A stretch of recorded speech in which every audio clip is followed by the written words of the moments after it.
Good evening, everyone, and welcome to tonight's Boys from the Baltic Star. We are here, it's Saturday night, and it's one of our favourite Saturday nights, it must be said, and that's because we're joined by one of our all-time favourite people. Here's my role model. I'm growing my beard to be like him. I got sick on purpose so my voice could be deeper to be like him. I've even got a grey hoodie to be like him. It's all going very well, and so I'm quite excited. I'm a bit overcome. I'm going to fanboy out a little bit. So we better get started before I get too flustered. If it's your first time to this channel, welcome. You have guessed right. He is the star of the show, but he's not on every week. So please come back even when he's not. We're running a whole range of games on this channel. Tonight we're playing a game called Tony and Rudi, which is set in the 1930s. It's about gentlemen adventurers. It's that Indiana Jones. It's a bit of Sherlock Holmes. It's a bit of Agatha Christie. It's pulpy. It's things like that. And that's his. That's the Gaston when he's drugged out, John, from that episode. I've just got him there to fill the hole for now. I enjoy that picture. Yes, and that is what we're doing tonight. For the next couple of hours, we're going to transport you back from the power of fingers to the 1930s. It's nearly 100 years ago now, and I feel old. Oh, wow. I know. Luckily, I wasn't alive then, but Ben will be able to tell us how it was later on. There wasn't as much colour.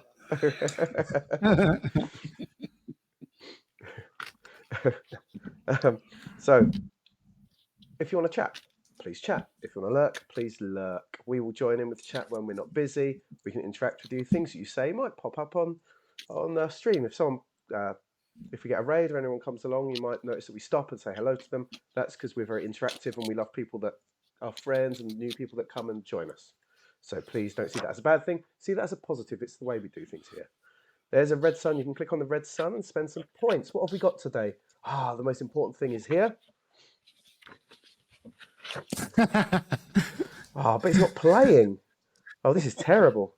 Let me sort that out. Why is that not working? We're going to have to try and get that sorted at some point. The stream is not worth it if the link is indeed broken at the minute, so I have to sort that at some point. But have a look and see what you can spend some points on. There's a couple of useful ones. You can give our heroes a boon, which is always useful if you so wish. You can name a character in the story and get them to tell a tale. We can toast you. We can do a whole load of things. So have a click and find out later on. I can't believe this book. I know, I'm going to have to sort that out, at least at break time, if not before, because we need to celebrate Rudi's unbeaten record. It's very important. Yes, so we do have, you can buy a copy of Rudi's book. Get in there, leave a message, and the more books we sell, we can get it to number one. It's a very good book, I've been told. And so maybe every time someone buys one, Rudi could give a little a sentence from the book to give us a taster of how good it is. Maybe appeal to a chapter here and there. So anyway, let's introduce everyone before we get started. You may notice that Ewan is not with us at the minute. He kind of is, but I expected him back a little bit later because he keeps his word. Unlike me, I'm always late. But he will join us in a little bit when the story so requires. He's just sobering up in the corner somewhere. Until he'll be fine. That's how he looked when he came on stream. But anyway, my name is Luke. Hello, I'm in the top right-hand corner tonight. I am the Budget John, and I'm here to tell a tale with some wonderful friends of mine. Now, one of those wonderful friends is this man directly below me, and he's the smartest man in any room, usually. He lives his entire life in the Twin Peak dream sequence, and he carries it around with him wherever he goes, strapped up by 6 swarthy, topless Eastern European men that make sure he looks magnificent everywhere around town. He is the wonderful Ben. Good evening, Ben. How are you? I'm very well, thank you. Very well. Much looking forward to this. I always enjoy some Tony and Rudi. And it's particularly lovely to do anything with John because, well, it's an absolute treat. Thank you for joining us, John. My pleasure. Now, what I'd love, really, really love, Ben, is a brief intro of Tony Guerrero, if you could. Tell us, why should we vouch for this guy? Why should we care?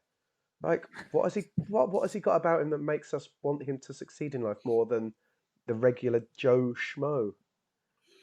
Well, I think that's a very fair question. So, Tony is Italian by origin and inclination, but working currently in London, at least in theory, in an academic capacity as an archivist and researcher at a museum. He he is, as you said at your intro, a gentleman adventurer. Um, and deeply opposed to the current Italian leadership in 1938, when we are. Um, a man of character and principle, but most importantly, of trousers and fine wine and food. He's been on 3 previous epic adventures with Rudi, and he is particularly proud of the ability he has in social settings to turn the outcomes of these adventures into free meals, excellent drinks, and good company for the evening. He has a particular love for sort of daring do and enthusiasm for the good guys over the bad guys. Oh, and that's why you should vouch for him. That's why we should. I think we should all support Tony Guerrero. He's a wonderful man with wonderful trousers. But there is an even more wonderful man sitting at this table. He is our own personal Greek Adonis, carved out of marble himself. If there was a god of hunkiness, his name would be Giannis. He is my idol. He's all I aspire to. If I wasn't sweating through sickness, this hoodie would be on. He is the magnificent John. Good evening, John. How are you? Greetings, Luke. Just a word of advice: if you're sick, you should be more warmth, not. If you're looking for an excuse to wear your hoodie, by all means you should. It will help your health. Super excited to be here as always. It's always a delight to be portraying my favorite player character at the moment, Rudi, and playing alongside with the boys. Always a delight. Oh, it's always a highlight for us. We love it when we can get you on to run a game. And for those of you watching that haven't checked it out yet, Metanthropes is John's new game, which is very exciting. And the other 2 boys and a couple of our fans of the channel are honorary boys. One of them actually played it with him just last week, which if you follow him on Twitter and such like, he will pimp his game, promote it to you, and get you excited about that. So there's a video out from last week, so hunt that down, and give him a follow. It's well worth your time. Now, going back 90 years, let's talk about this favourite character of yours. John, tell us a bit about Rudi Otto.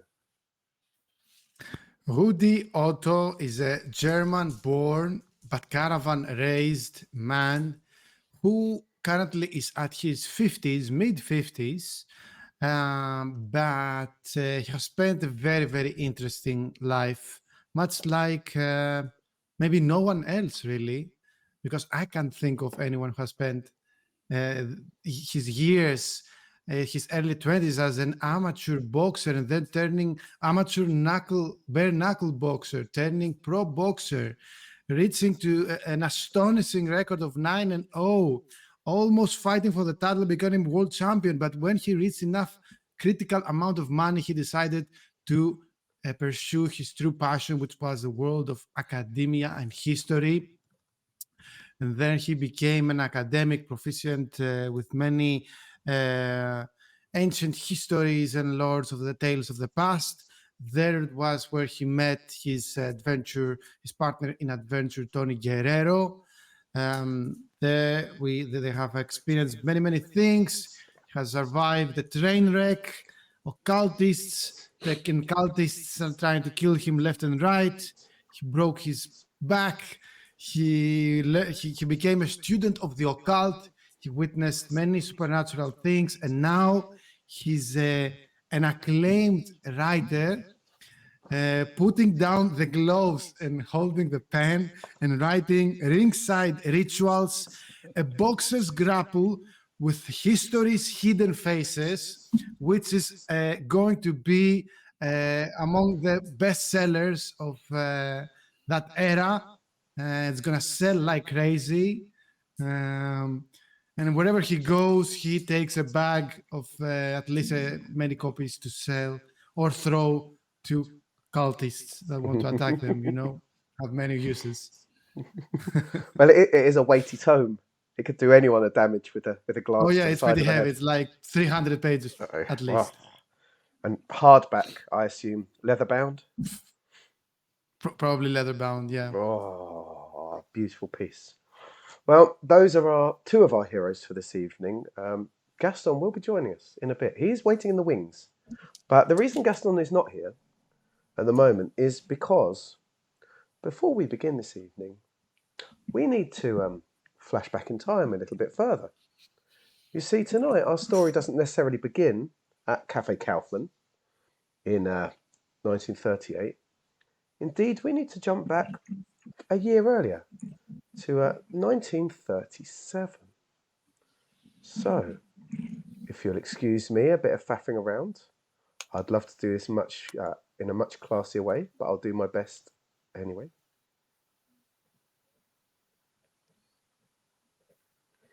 Let's just get everyone in the right place.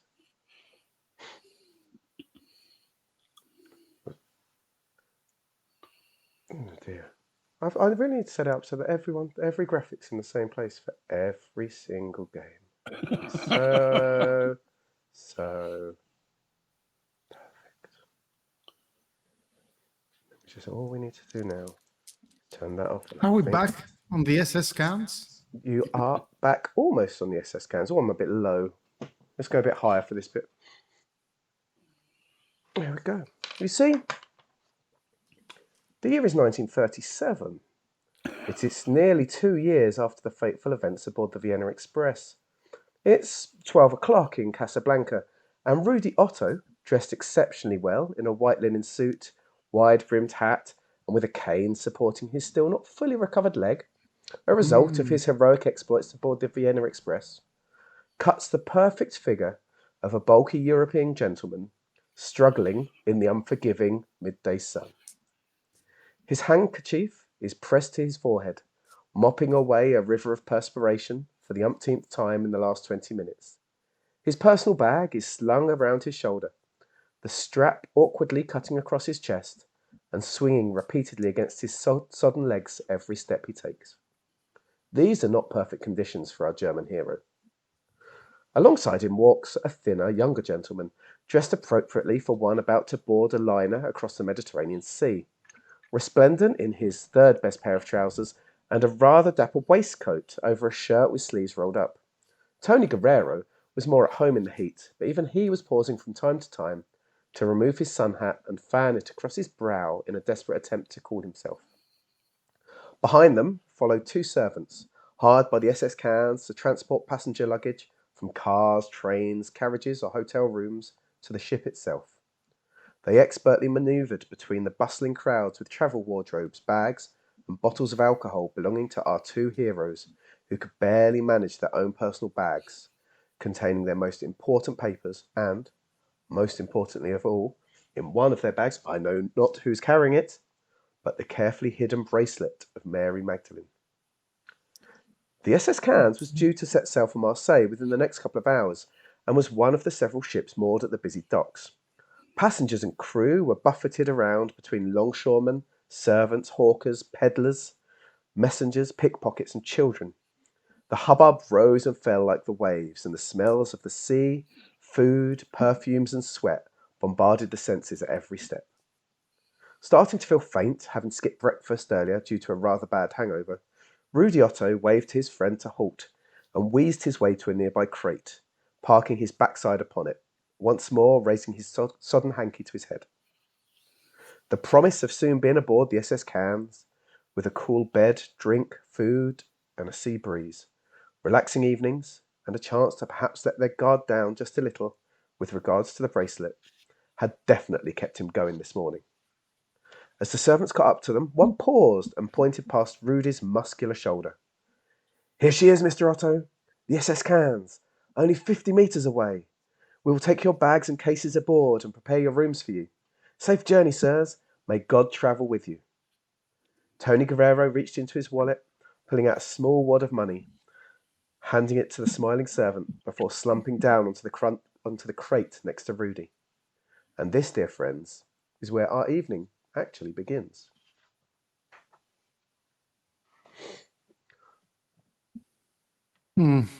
Rudi will take his handkerchief and wipe away the sweat from his brow. Oh, my friend. Only 50 meters ahead. This weary body, it's so difficult sometimes. After my injury, this stallion body was once bathed in the glory of the ring, now can barely lift my own weight. What a disgrace. How the mighty have truly fallen. It's just that hot, my friend. It is just that hot. I grew up in a sunny country, but not this intensely hot. At least the thought of sailing in SS Cans seems like it's a comforting thought, because I'm truly, deeply. He puts his hand over your shoulder to rest partly, but also to say very poetically, it's going to be a peaceful, relaxing cruise. We're going to leave all our worries behind, and nothing will go out of hand. I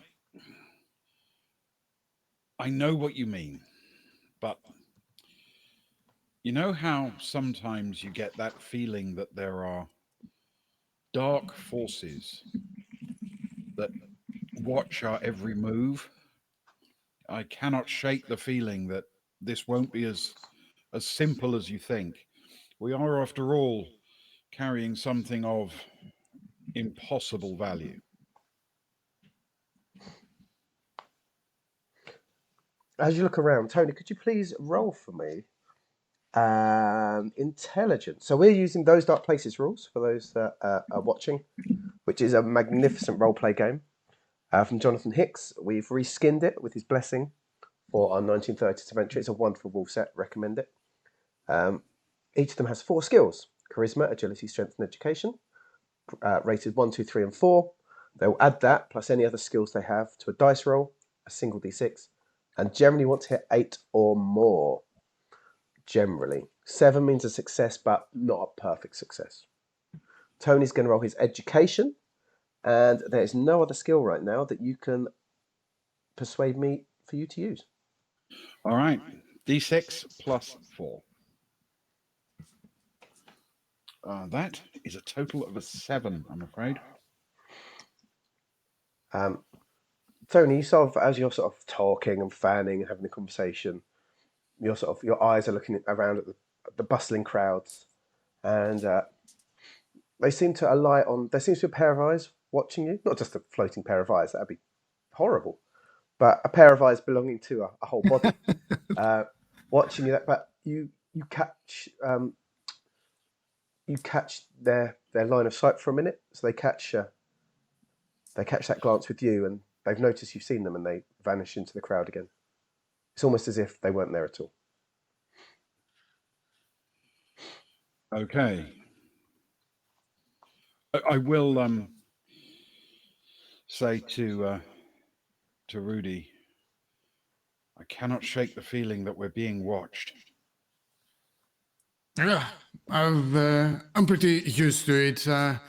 I used to be a celebrity as a boxer, pretty famous as academic, even more famous than as adventurer, I would say. You will get there, my friend. You will get used to it. Well, I don't mind being the focus of attention. I just want it to be where there's a bar nearby so people can bring drinks over and give them to me. It's worrying when there's no upside to it for me. Well, there is. We have two people behind us that are carrying loads and loads of alcohol for us. Perhaps we can open up a bottle of schnapps and have a few sips as a liquid courage to get us to those last dreadful 50 meters. I think, truthfully, given my luck, if we were to open a bottle of schnapps before we were firmly seated, it would go all over my trousers. It has happened before, yes. There is form, yes.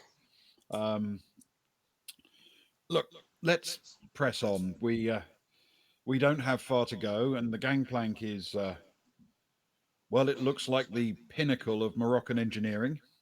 I'm sure it'll bear our weight. As you walk, and you kind of have to wait for Rudi because he's using the cane and he's limping basically from his past injury.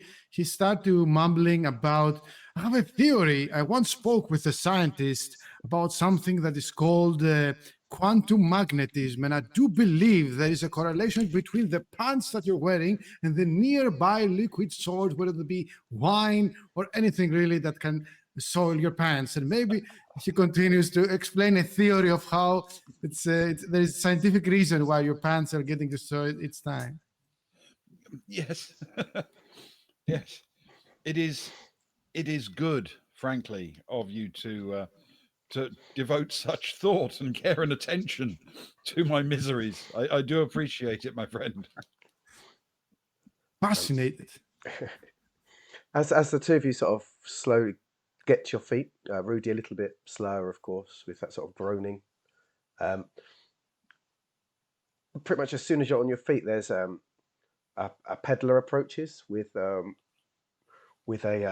glass decanter full of like a refreshing looking something that looks maybe like a lemonade, a still lemonade, something very refreshing for the weather. He's got a young lad beside him that's carrying lots of cups, and he sort of pushes towards you, sort of leering at you.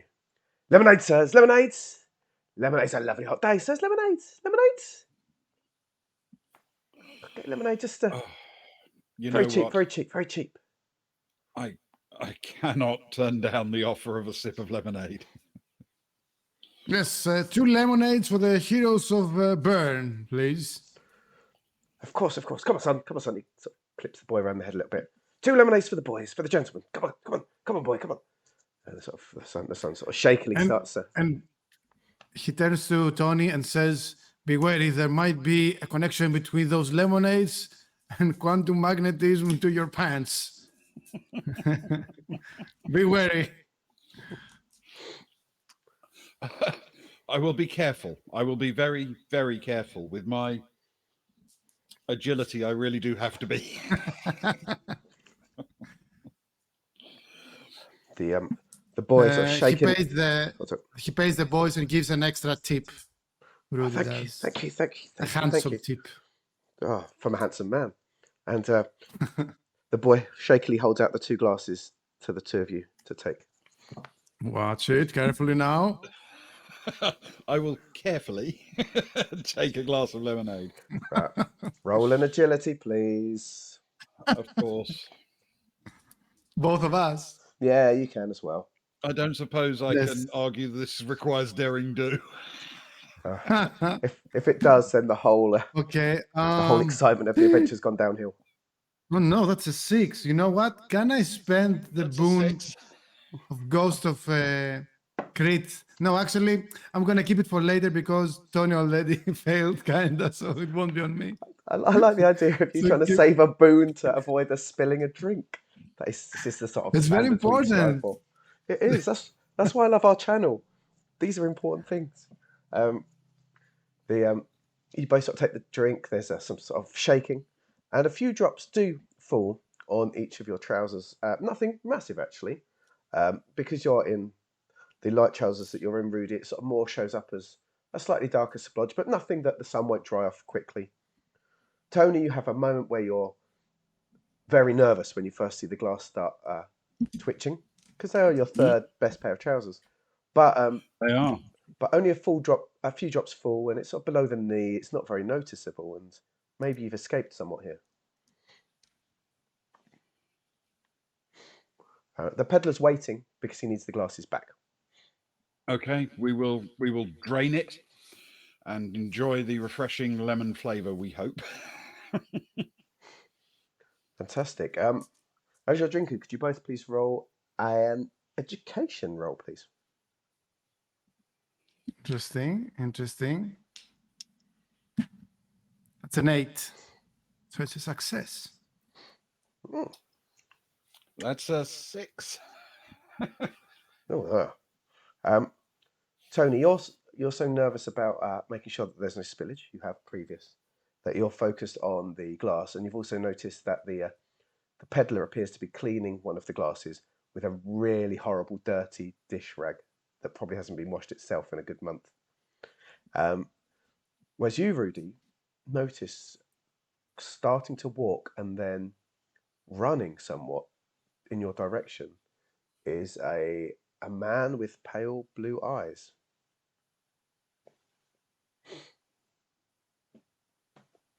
Okay, is there anything that particular that draws my attention? Is it running towards me?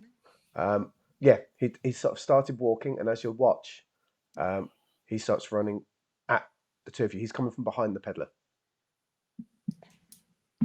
With malicious intent or something? He's not running a 100-meter sprint, that's for sure. That's all you can tell. He's now, as we talk, he's probably within about 10 meters of you and closing rapidly. He hasn't swerved at anything. He will get in front of Tony just in case. But as long as he doesn't see any weapon, there is no man on this planet that he's afraid on a fist fight situation, even at his 50s. So he will look at him really curious to see what he's up to and what he's trying to do. Okay. Just rolling a couple of bits. Okay. He's close to within a few meters. He's right behind the back of the peddler, and he's not slow to stride at all. He's very much focused on your small group. And as he charges in, he seems to have raised an arm upwards. He doesn't seem to be holding anything, but it's quite an aggressive stance at this point. And he's going to, if he doesn't change direction, he's making contact with you guys in a second at most. Rudi says with his thunderous voice, now turning it from a silly bear to the menacing heavyweight undefeated boxer that he used to be, and says, if this is your fighting stance, young man, prepare to meet my left uppercut. And he kisses his left uppercut, the ring that he has over there, and prepares to swing it if he dares to come closer. Fantastic. Roll initiative, the two of you. Oh, so he dares. I guess that's an agility, right? It's 1d6 plus your agility. But do I add my boxing skill? Since we are about to enter a boxing match. Not for initiative, no. Not for initiative. I hear you. That's only 5 for me. A mighty 2. Oh dear. Tony really is not paying attention, is he? He's enjoying lemonade. Exactly. The world is wonderful right now. He's finally cool for the first time in the day. The light blue-eyed man barges past the peddler, sending him sprawling. The lemonade, the jar of lemonade just sprays everywhere. The glass shatters as Tony, his bottom half is drenched in the lemonade. As that's gone everywhere. The young lad is thrown to the ground, and the man immediately just reaches for your bag, Rudi, to try and hoist it off you and run, to try and sort of get the bag to run away. But that is his turn, closing in and getting the bag up onto your shoulder. It is now your turn, Rudi.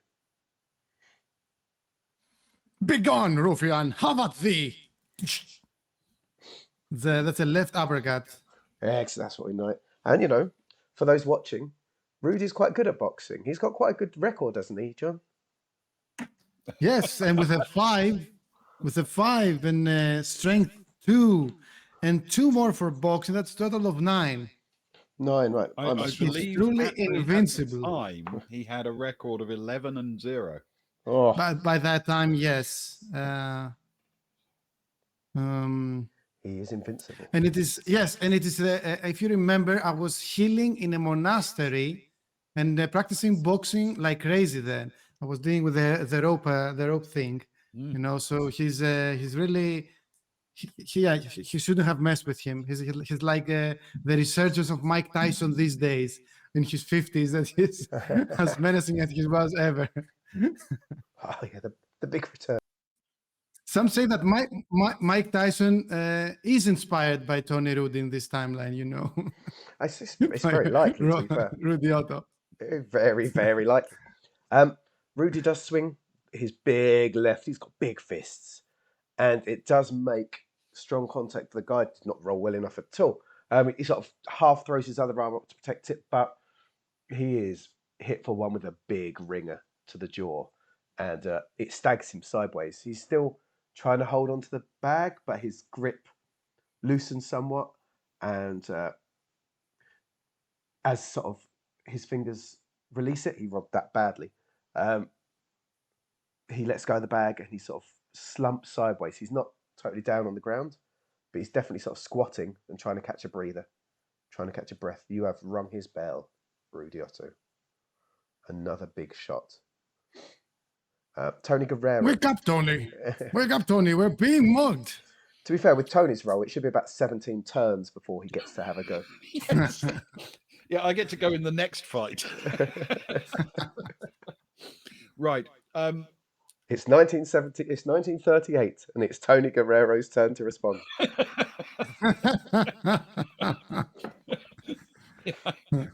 I basically get to swing a punch in Switzerland. That's At the dinner table. Oh yeah. So essentially,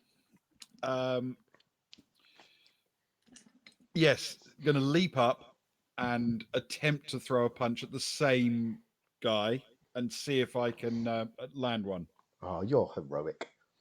Roll a hand. That's 1d6 plus your strength, please. And can I have fighty for this? Your fight is stabby, if you remember correctly. It is, yeah. And you don't have a knife with you, I believe, at this point in the game. You could have, but it's not in that bag, I would suggest. I potentially have a point of daring do, if it counts as daring do. Oh, it feels very daring. Have a point of daring do instead. Okie dokie. So that's strength and daring do gives me a total of +3. Oh. Let's go. Yeah. 6. Right. Might be all right because he has to roll 1d6 plus his strength. This is a very different roll for him. As you try and swing, he manages to raise an arm just in time and sort of blocks your arm. And he, as you sort of have leant in with the pressure, he sort of pushes you away strongly, and you stumble backwards over the crate, and do a horrible thing where you sort of your back whips against the edge of that crate and whips you back, and you sort of almost bang your head on the back of the crate. It's that horrible, almost that whiplashy. Yeah.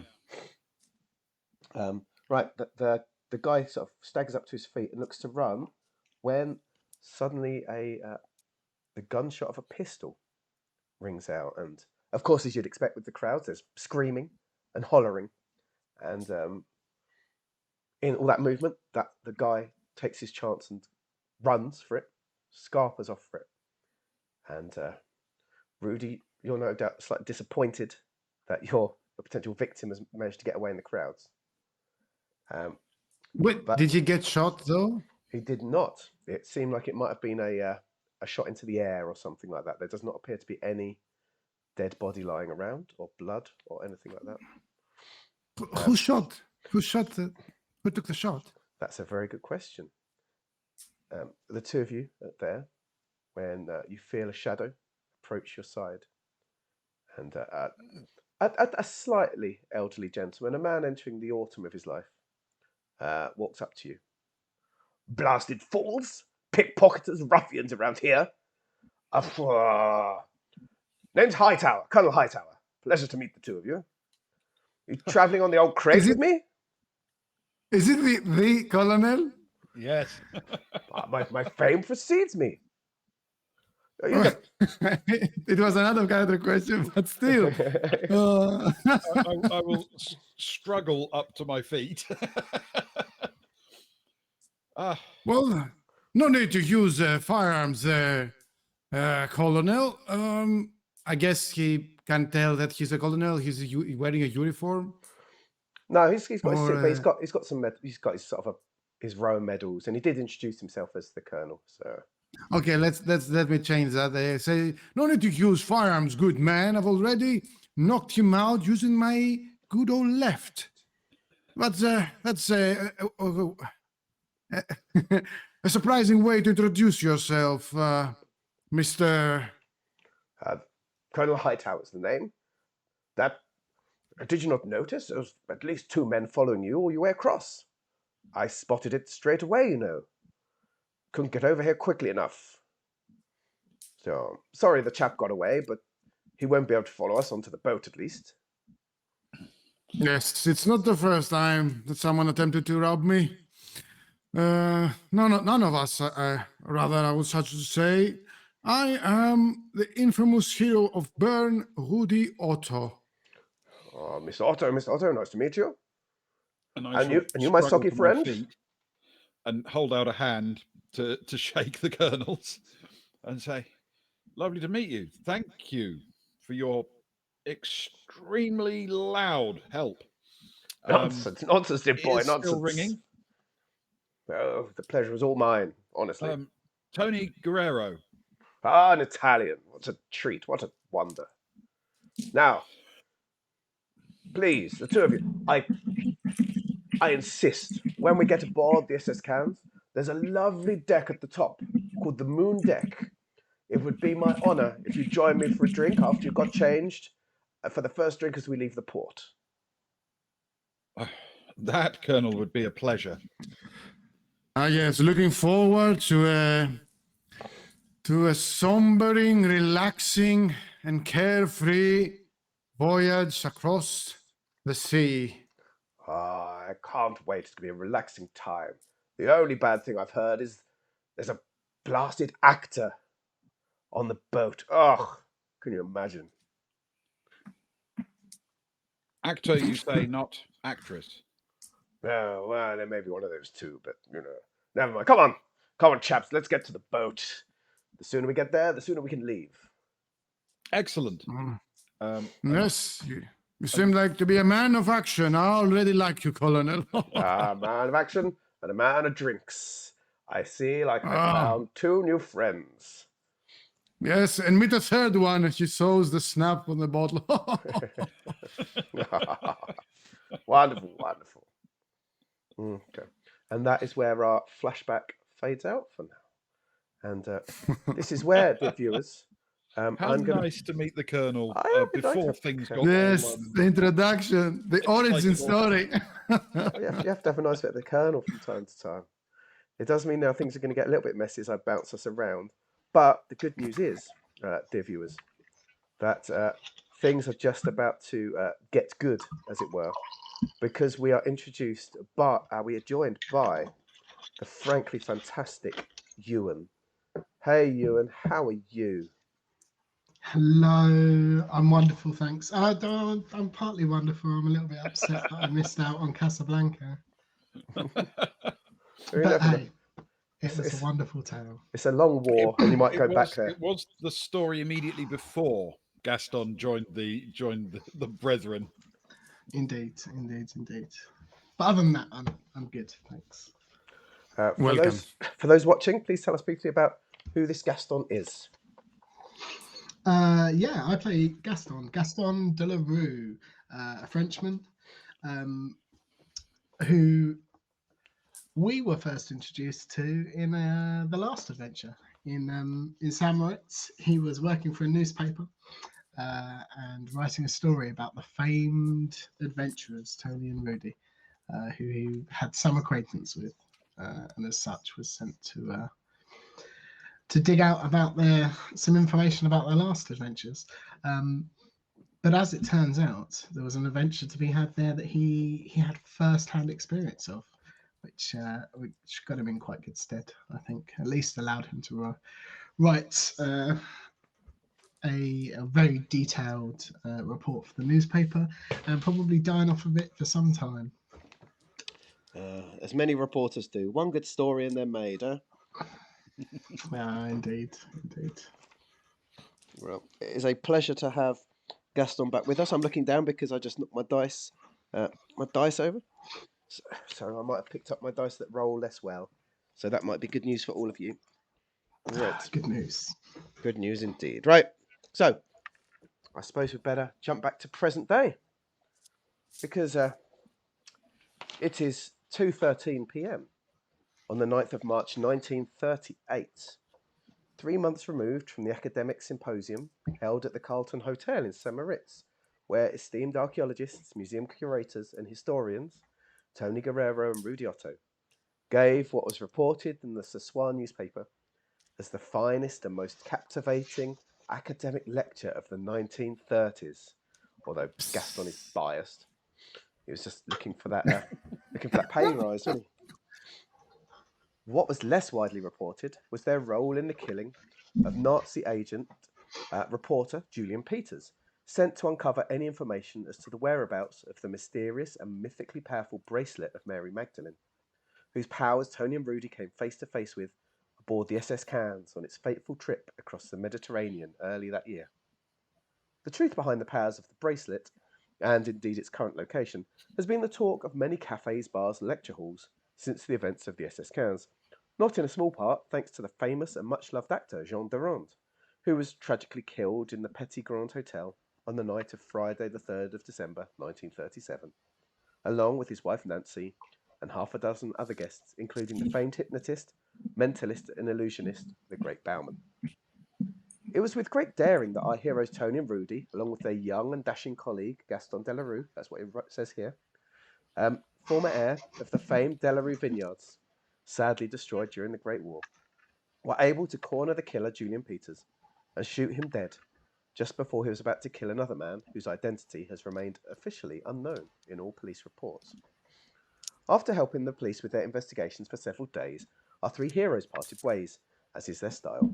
However, in early February, Tony and Rudi both received invitations to attend an awards evening in the city of Vienna on Friday the 11th of March 1938, as the honoured guests of the esteemed archaeologist and Egyptologist, Monsieur Henri Canard, the man whose life they saved from the cult of Artemis, now 3 years ago, ironically aboard the Vienna Express.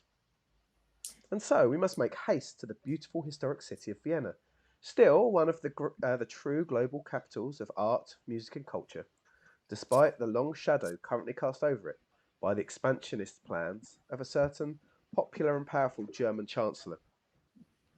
Our heroes have been given personal invites to a celebratory afternoon in the presence of Monsieur Canard, the chance to eat, drink and relax while telling stories of the past and ancient past in the bohemian surroundings of the famous Café Kaufmann. Barely a drink into their personal reunion, Tony and Rudi were joined by their young friend Gaston, as the three chums got back up to speed with their experiences since the happenings at St. Moritz.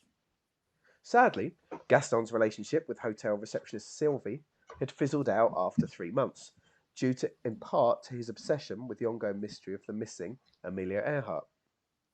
Tony has become captivated by the idea of setting Shakespeare's As You Like It in Belgium. However, the sheer number of welcoming cafes and bars in Liège had derailed his research in everything other than Belgian beer and gin.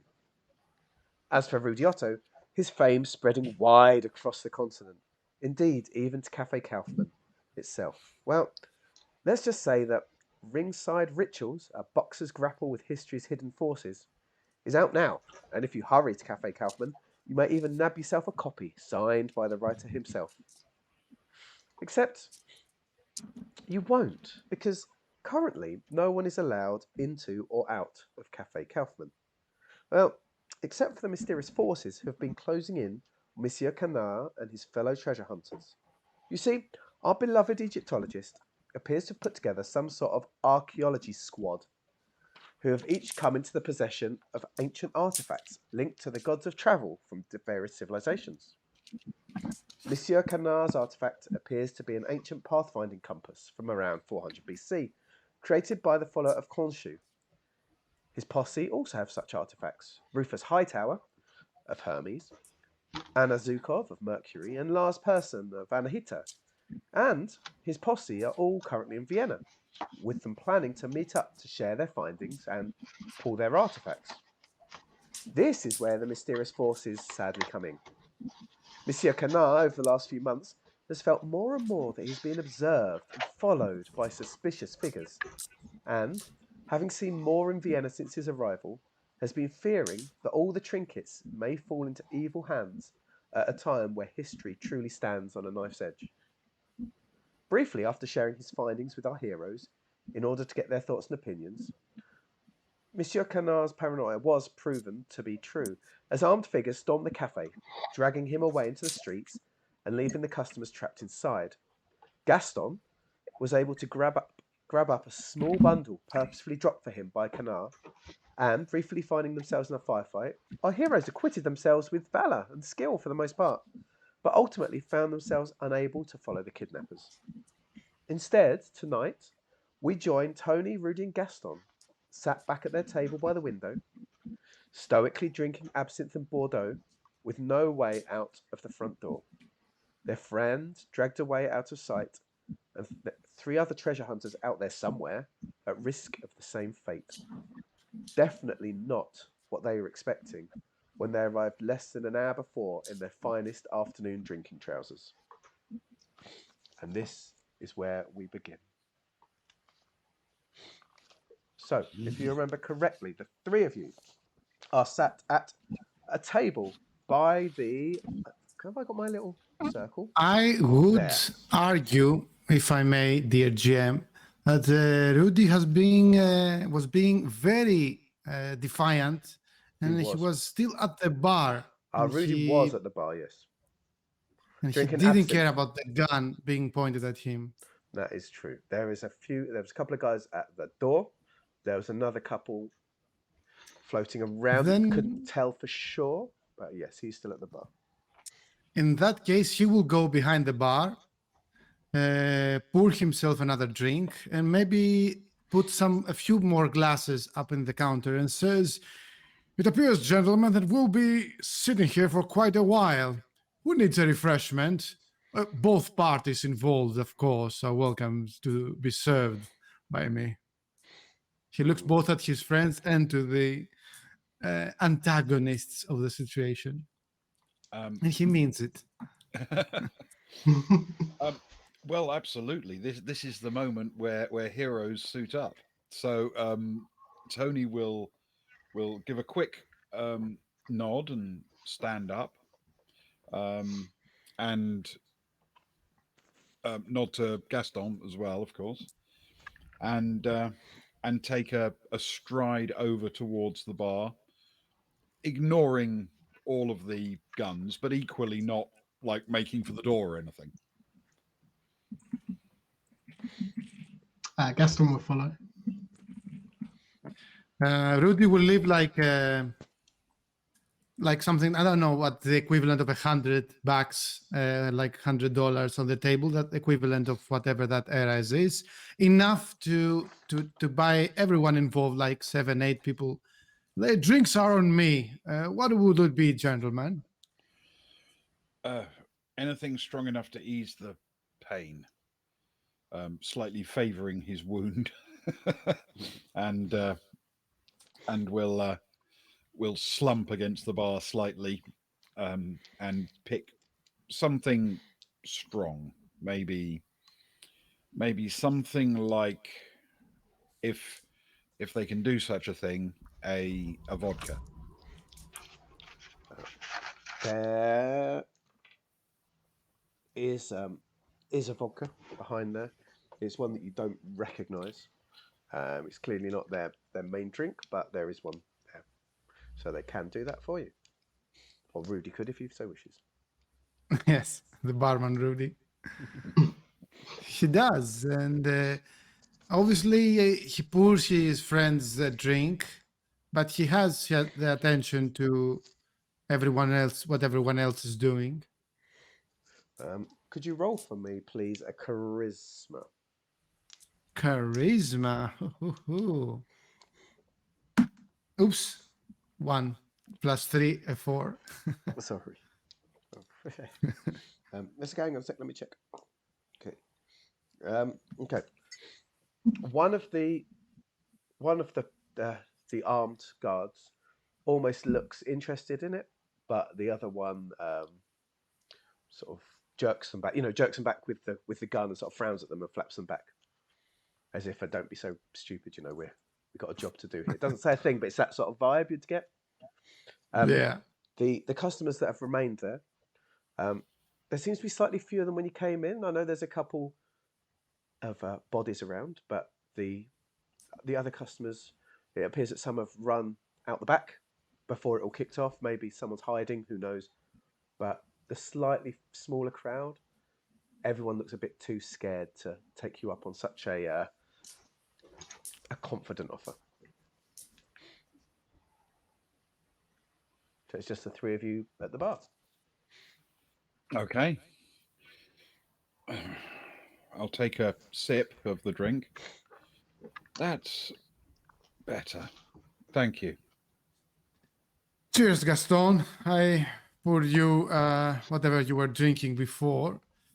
So cheers, gentlemen. It seems that our new friends here not all that thirsty after all. More for us, Mr. Rudi. Thank you kindly. I have to To the say, two of you? the expression on their Forced. face makes them look thirsty, or constipated, or possibly just really, really angry. One of them sort of half frowns at you and says, "Only thirsty for you to be quiet and to stop going on and on and on." Correct me if I'm wrong, dear Tony, but these two men seem to be on the short end of an information flow from whoever is hiring them. What sort of plan is you point guns on them and wait until the police come and become incarcerated? It doesn't really make sense. They surely must have a plan B, don't you think? Well, I tend to agree with you, but I have a horrible feeling that what we're looking at is Plan B. It may not be a good plan, but I think it's the one they're sticking with. Well, I certainly feel sorry for them now, more than I feel anger towards them for abducting my friend, because whoever hired you really has played you for a fool, obviously. She turns to the man who was kind of thinking of getting a drink and says, "You there, man, how much are they paying you for this? Or is it blind devotion to an ideal that coerced you into this life of criminal activity and sore regrets?" Roll charisma, please. Oh, that's a 6 now. 6 + 3. Okay.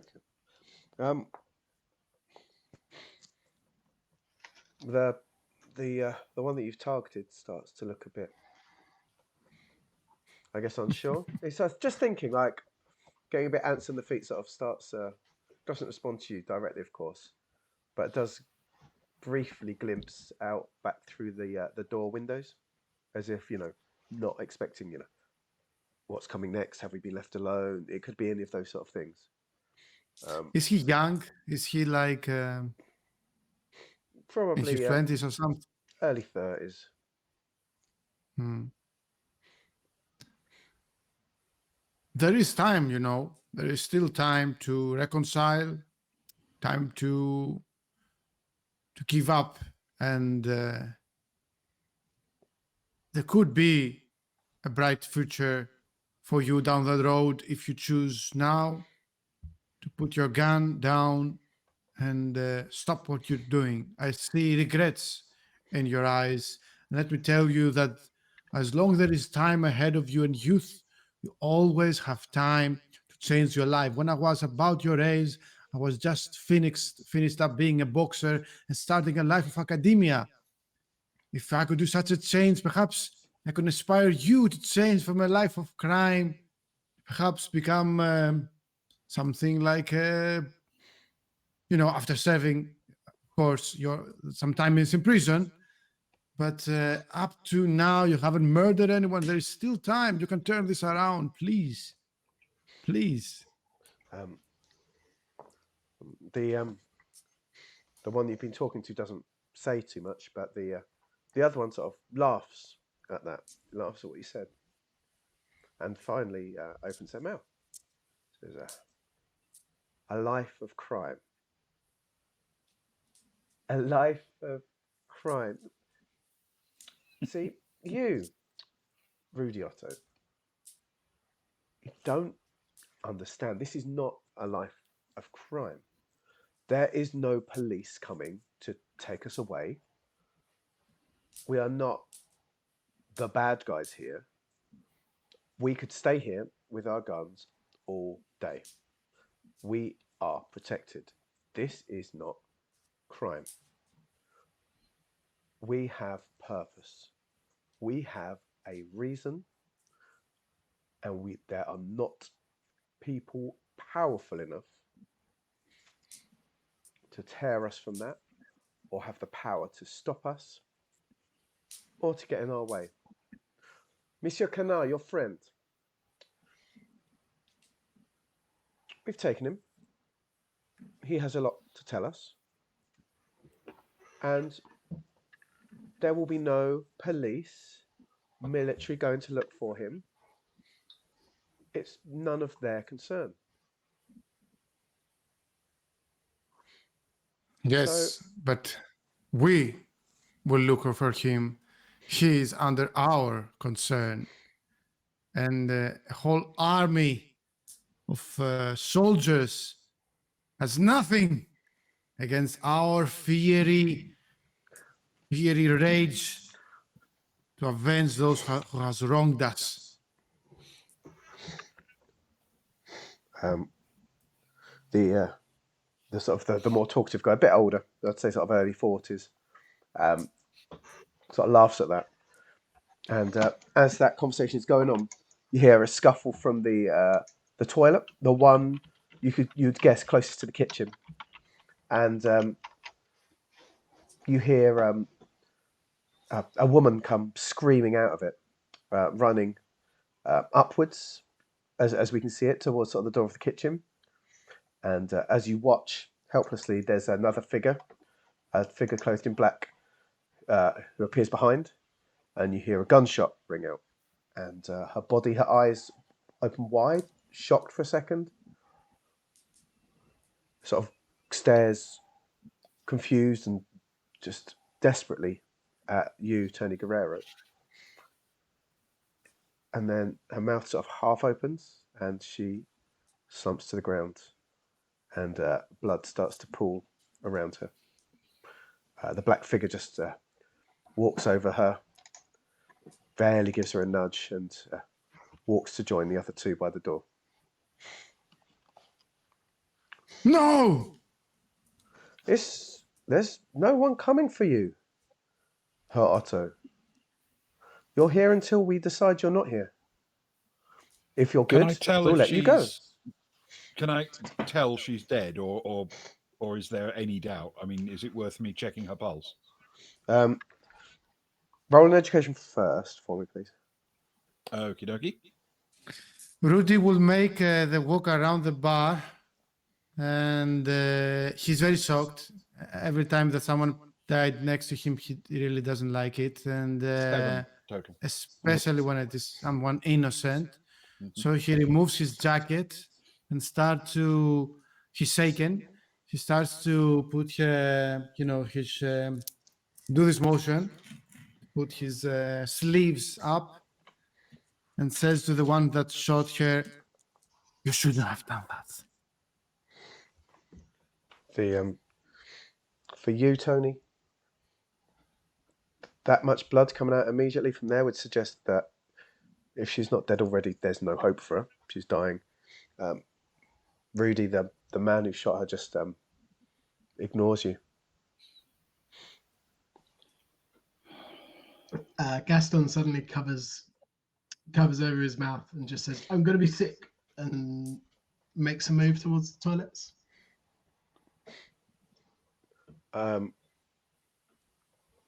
They don't seem to follow you at this point. There's no way out through the toilets. The toilets are internal. Middle of the room, yeah. The guy in charge sort of nods at the new guy to sort of half follow you, but he hasn't raised his gun at you. He's just sort of following you around somewhat. Okay, how many are there? How many people are here? What's the situation here? People in general, or armed like enemies? Let's say, yeah, they are enemies. You can tell there are 3.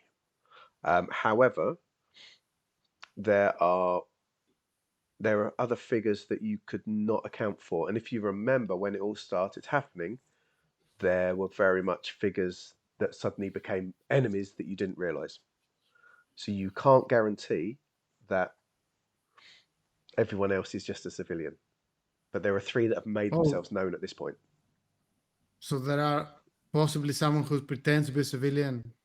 Sure, possibly. that's how it happened in the first place. You know, the barman, a civilian. So, and if you remember, you made those sort of paranoia rolls last session because there was sort of that uncertainty of people.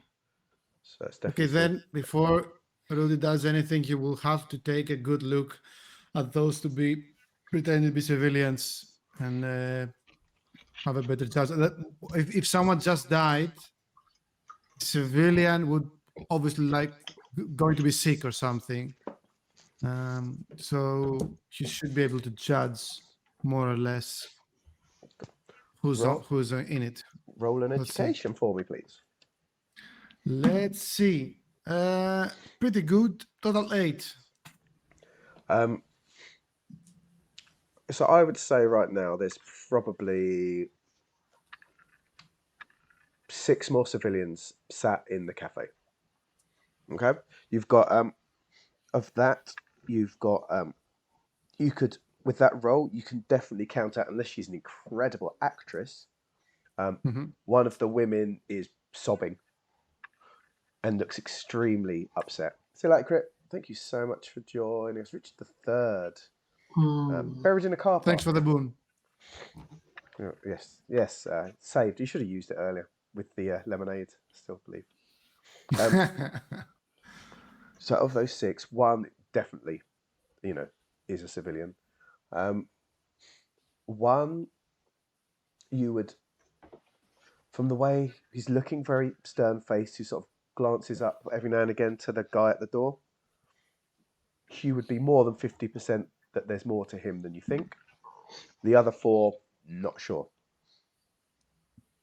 Really? None of those 4? So 1 definitely civilian. 1 you're pretty sure is a baddie. Other 4 could swing either way at this point. And from the looks of it, the one in charge is the man in his 40s who said that they are, he had the little speech before. Yeah. Seems to be the one pulling the shots. Or the one who shot the woman. No, the one that was stood by the door that told you that there's no power creating theirs. They're not criminals. How close is the one who shot the woman? So that one has, you've just lost sight of them because they've walked around the corner to stand outside the toilet while Gaston's gone inside. Okay. Speaking of which, Gaston, at this point, as you have gone, is there anything? Have you gone to the toilet to be sick, or you know, I know you get deep into your character, but or was there another reason to go to the toilet? Is it a single cubicle? Are they single cubicles? There's more than one, isn't there? You go into the Or is it- WC and it opens out, and there's a couple of sinks and a couple of cubicles. But he's not Okay. followed you into the bathroom itself. In a sense. Okay, cool. He'll go into one of the cubicles and knock the door, and he'll get down on his knees and lean over the toilet. He won't actually be sick, but he will take the opportunity while he's putting on some dry heaving noises to read the note. Yes. So, your bundle, your little bundle that you picked up that Monsieur Canard threw. Yeah. Sorry, the bundle. Inside the bundle, there's something solid and a bit of paper wrapped around it. As you sort of carefully open the bit of paper, there is writing behind it, but it's partially covered by the small item that was discussed earlier this evening, or this afternoon, should I say. It is his piece of this ancient compass, this special thing that he and his squad were sort of looking to come together about. The thing that may have powers that they're not sure about, but that's there. And wrapped around it is a piece of paper that says, at the top of it, it says, my dearest Tony and Rudi, I fear I am being followed. If you find this letter, please visit these addresses, warn my colleagues, and if possible, keep their artifacts safe. And on it, there's a list of the 3 people, the 3 archaeologists, and 3 addresses in Vienna that all appear to be next to the banks, like within 20 meters of the banks of the Danube. Okay. And that is what you see, Gaston. Okay, perfect. Can Gaston take out his notebook? He certainly can. And his pencil, and he will attempt to commit them to memory, but he's not that intelligent, if I'm honest. So he will write shorthand notes, no names, just the 3 lines of addresses. Fantastic. Could you roll an education for me, please? Yes. You might get. Let me just check something that you're. Yeah, to see if you can actually write. I've got very low standards of him. Seduction. Seduction. Don't make me cough. I've written many a love letter. No, sadly, just education then. It's not the time or the place. I know you're French, but even then, it's not the time or place. No, it's certainly not. That's a 5 plus 2 is a 7. Okay. With that roll, partial success, you can make out that you kind of know. Are you rolling a D12? That was kind of a big die there. Yeah, they are D12s, but they're double D6s. Double D6s. So it's just got 1 to 6 on it twice, but they roll nicer. It's a D6 game. Why are you rolling D12? Makes him feel more powerful. I got a 12. 12, Luke. Plus 2. Why do you keep winning? I just don't understand.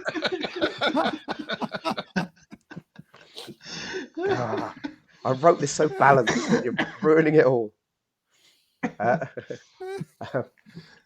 With that roll, you can tell that you know where one of these addresses is, and you know that one of them it's called the House of Ealing Fisher.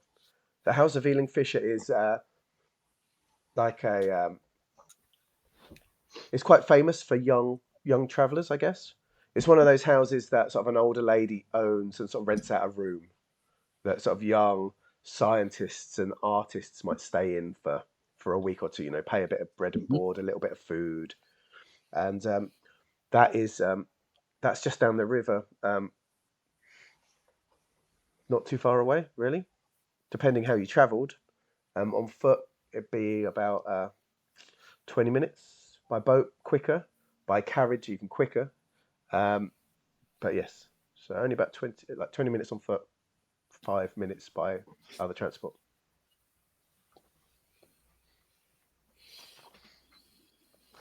And that is where Anna Zukov is staying. So Anna Zukov, that was the address written for her. Okay.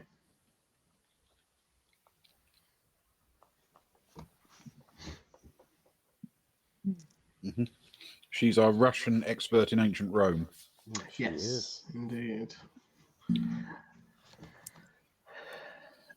Is he able to copy all of the addresses over? Yeah. I'm not gonna make you roll for that. Come on, you're a journalist. Well, If I'm going to made me roll for something, Luke. If I'm going to give you a freebie for something, you don't work for the Sun, do you? Then you could be all right. No.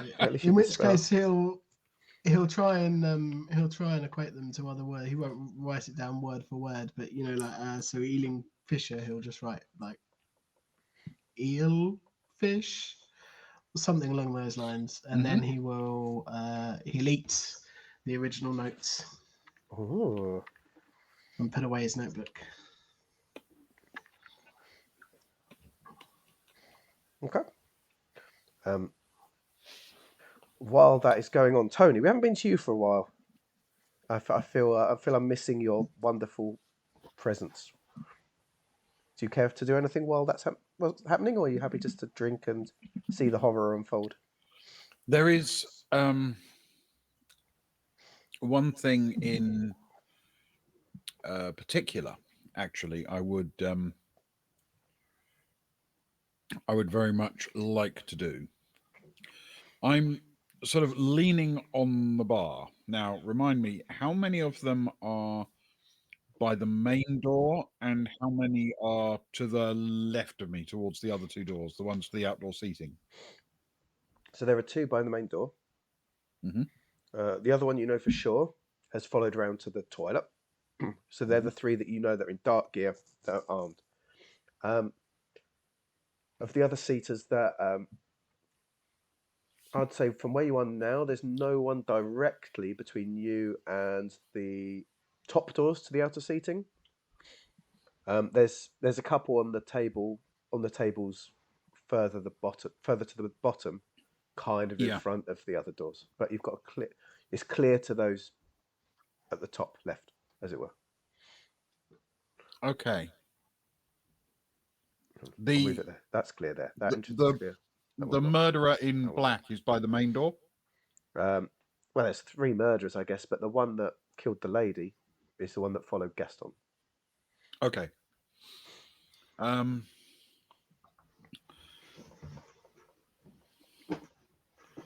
So looking at the other 2, I'm going to make a big show of my wound.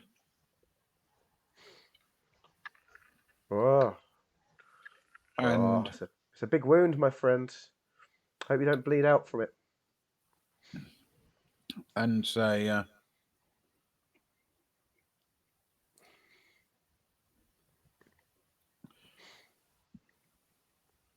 maybe I can find something to patch this in the kitchen.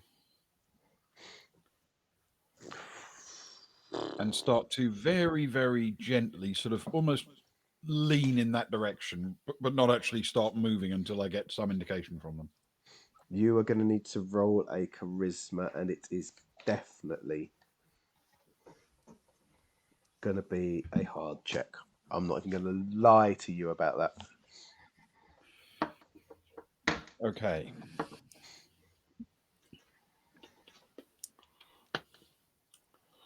That is not going to be enough. That's a 7. You lean enough that like your front leg almost jumps forward 1 step, and the second you move that front step, the the sort of the leader guy raises his weapon towards you and says, "You think I was born yesterday, Tim, Tom, whatever your name is?" I will lean back against the bar and try and relax and say, no, I don't. I'm concerned your ideology may have been born yesterday, but not you. And I will take another sip of my vodka and let the warming liquid soothe my pain. He smiles to you. He says, "Why don't you and your friends go and find a nice table to sit down at, get relaxed, have a drink, be good boys, and we'll be gone soon enough. And you can put it all behind you like a bad dream and go on with your day." Rudy's obviously shaken, so his good spirits that he had before have gone now. You've mentioned 3 murders, but I don't remember anyone getting murdered before. Let me Who double check. else got murdered? So I just referred to them all as murderers rather than the actual specific murders. Yes, I think we only witnessed just 1 murder. And Yes, also, I mate. think I also knocked someone out, right, Rudy? Yeah, the barman. Last episode. Yeah, you totally clonked the barman, if I remember correctly. It was a lovely shot. That's why I'm the barman now. Yeah, exactly. It's the law of the jungle. You knock the big man out, you become the big man. Well, anyway, Rudy is very, very shaken, at least for the 1 murder that he has seen. And he has raised his sleeves and goes there quite shaken, with a dark, with a dark view in his eyes, and says to the one in charge, "So you're not criminals, you're not mercenaries, you have purpose. You're also murderers. You're willing to kill innocents for it. It's what could possibly drive a man into such depths and the darkest recesses of his soul?" Well, Otto, your fame precedes you. Everyone knows you and knows that you travel around with a famous friend called Tim or Tom or something like that. And it is known that you are the hero of Bern, that you almost single-handedly stopped the cult of Artemis from killing Monsieur Canard and destroying Bern. We know that there's much knowledge among us. We know that you had hands upon the bracelets of Mary Magdalene. That you took her from Morocco across the Mediterranean. We do not know where it is, but we know that you had it. We know of your exploits. Yes, if you read my book, you're gonna get a much in-depth analysis and all of that. And we know of your boxing record, Otto. We know you're an incredible man, and we know that you too have an understanding of greater powers and what can draw someone to see that greater power and the greater importance, that merely our life on this planet is just part of a greater thing. So don't question me, Herr Otto, on my choices, on my priorities. You are a man with a dark soul, a dark past, an understanding of the dark things. You know the powers that can draw people to do such things. I need no lecture from you, Herr Otto. Maybe you instead should look inside yourself and think more on what is important to you in your life. Well, I will tell you what is important to me in my life. I take it that you are also some sort of man who has seen things and know that the world of the mundane is not all that there is. He starts to walk towards him slowly. And there are mystical forces out there that govern reality. And many legends that we considered to be just fable when we were kids are true. But you say that I have a dark soul. This is where we don't meet eye to eye, friend, because my past may have been violent, but only hurt those that could take it, even if it knocked them down. I would never shoot a woman on the back or be amongst the crew who does so. If it wasn't your doing, you need to keep your men in a shorter leash. He continues to get closer to him.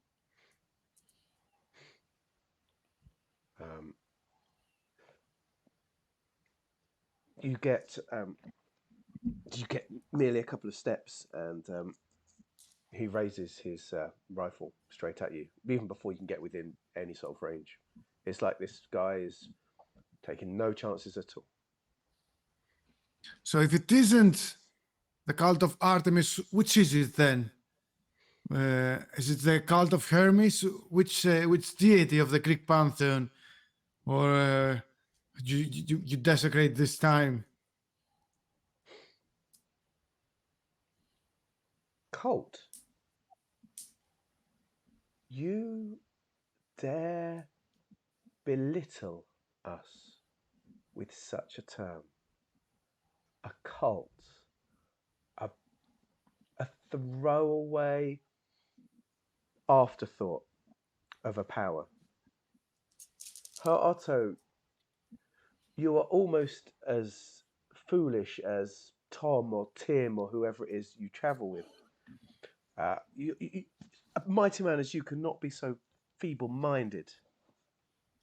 Soon enough, you will know. We will gather everything we need, and you will see that we are no cult, and that our power is limitless. Don't pick a fight with the wrong side here, Herr Otto, because things will not end well for you. Now, as I said, there is a nice table there that you left by the window. Why don't you sit down? You can take a bottle, and soon we shall leave, and you can go about your day.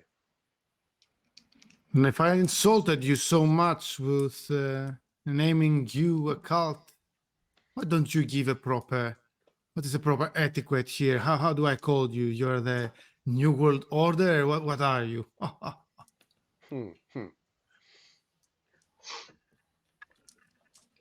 We've been watching you for a long time, Herr Otto. We watched you as you stepped out from your sanatorium. We watched you as you went to board the SS Can. We had people sitting and watching your symposium who clapped and cheered. One of them even asked a question. We're everywhere, Herr Otto. If you want something as ridiculous as a name, something as belittling as a name, you could call us Legion, I suppose, but even that falls short.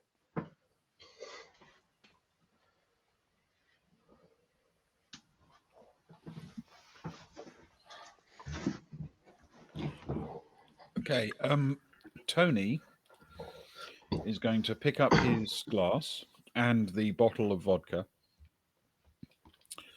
smile at the more loquacious of the gentlemen, and say, I have selected my table. It is in the corner of the Café La Bouverie in Liège. So if you will stand aside, I will make my way there immediately. And then turn his back and walk over to the table they actually indicated, the one we were sitting at.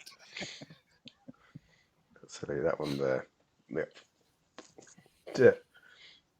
He does smirk at that somewhat, it must be said. That was splendid work.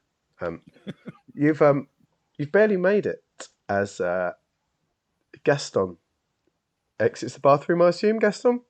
With despite pretending to be sick, going in there to be sick, your stomach is actually fuller than when you went in.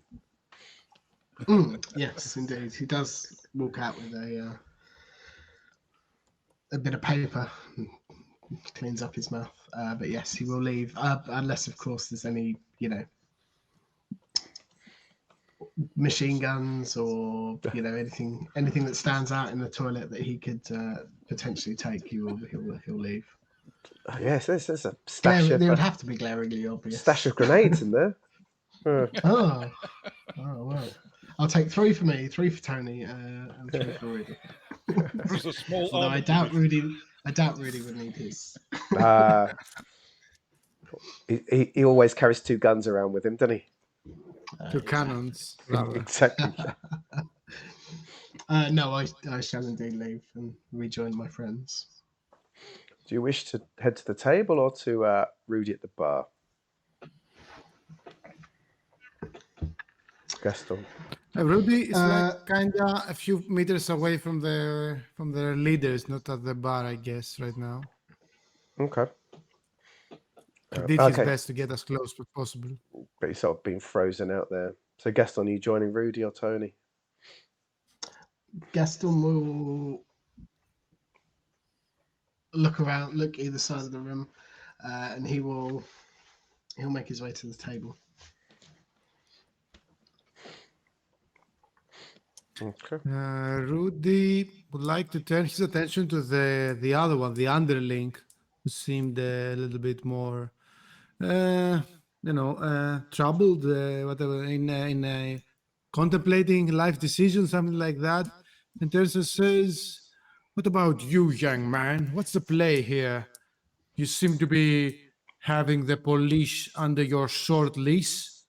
At least a few corrupt cops that were assigned to work in this area, I assume, and not the entire police force of Vienna. And what you wait for? What here? What's your play here?" Roll your charisma, please. Oh, that's a 1. Damn it. It appears that the younger guy has realised that what he really needs to do to you is block you out. And he is just staring. Yeah, he's totally blocked you, yeah. There's a big unfriend. He's unfriended you, he's blocked you, he's reported you for inappropriate content and hate speech against the cult. That's it now. There's no way through to him. Your last connection to him is gone. Rudi's totally been cancelled by Legion. They're not interested in him anymore. How is it? You're getting nothing out of him with that, Rudi, I'm afraid, and that's your bridge burnt from what you can tell. I see that your men are well trained. Many would have fallen the silver tongue of great Rudi Otto. But what is your name? What is this? Does the Legion have a name? You're asking the younger one again? No, the leader now. He tried his piece on the younger one. Roll your charisma, please.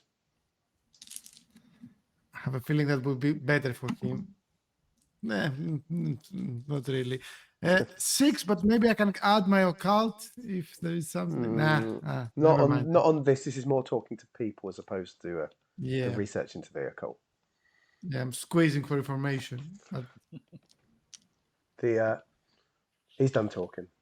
He sort of nudges the gun to you and says, maybe you should join your friends sitting down, Herr Otto.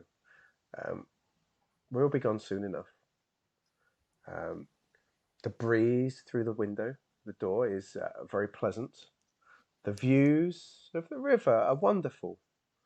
Go and relax. The only river I see is the river of blood that your men have caused. If you shouldn't have killed this woman, maybe they would have peace. Now there is only war between us. So be it, Herr Otto.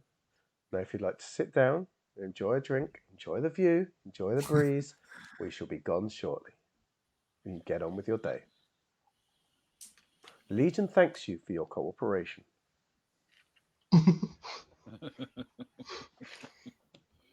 So you do name yourselves the Legion.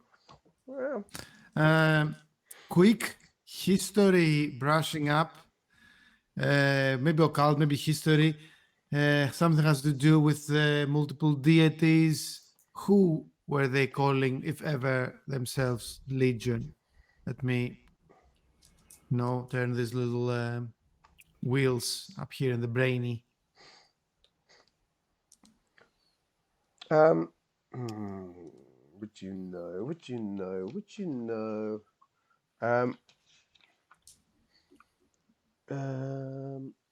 Yeah, you've got history, and I'll make you roll. Historically in Rome, Legion can mean many, but it can also be. It was also the largest permanent organization in Roman armies, of course, which conquered and ruled the ancient world. So it could be something to do. You would say one way or the other is to do with many. We are Legion. We are many. There's some biblical stuff as well about the demons being cast into pigs. About the Legion, we are many, and also Roman legions. If you tied occult, history, religion together, that would be. I'm not saying if any of those are definite, but that's what you would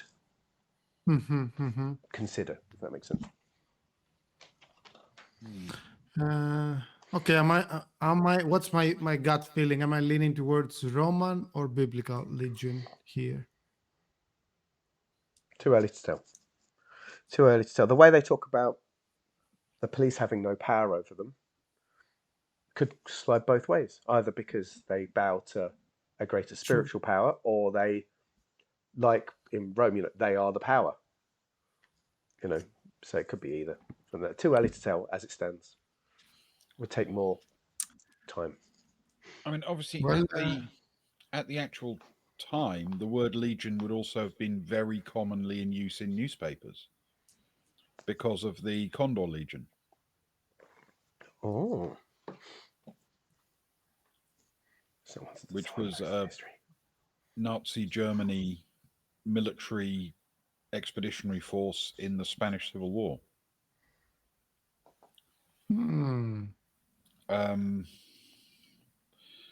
So I suppose it could be politics as well, and we would know. I mean, we would have been exposed to that terminology in every news broadcast for the last 2 years, if you know what I mean. Well, Rudi doesn't have an ear for politics, so he might have missed it. Exactly. From what you knew, it would have been one of those. Thinking legions and which Roman emperor could possibly have, or biblical demons. His mind is still between demons and politics and romance. But he won't be sitting down, no matter how many times they say to him, relax. He will keep looking at the dead woman, then back to their leader, standing in the middle of the room, his hands shaking, waiting to find an opportunity to knock someone out should it present itself. If not, he doesn't have a death wish, and he knows that, but he has declared war, and he knows that a war may be fought in many different battles around different battlefields, and maybe this one is one that they have to surrender or something, but he's standing still. Cool. But it's open war. Exactly. It always is with Rudi Otto. It's never fully. It's never a full No, now surrender. it is. Right. Yes, it's all, Uh, now it's an open war. exactly. So we leave Rudi Otto standing. I'm going with stoically, with his stare fixed constantly, and we will jump quickly over to Gaston and Tony. We have a chance for a bit of interaction, which we haven't really had for a while. So, are the two of you just sitting It's there, true. or do you need to do anything? The two of you. I will lean forward over the table as if I'm just sort of resting my weight and easing the discomfort. Pour myself a vodka, but I won't actually drink it for the moment, so that I can essentially get my head fairly close towards Gaston, but not make it too obvious. Yeah.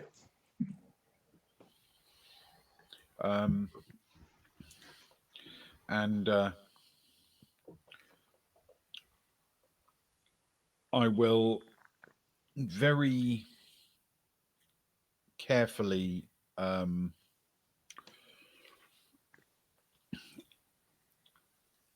say to him, but almost like it's like I'm letting out a breath of pain, but I will just moderate it just a little bit so he can hear some words if he's close. And I will say, any idea who they are?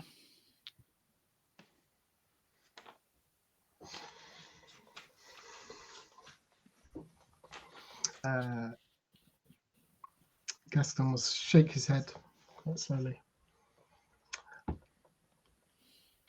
No. But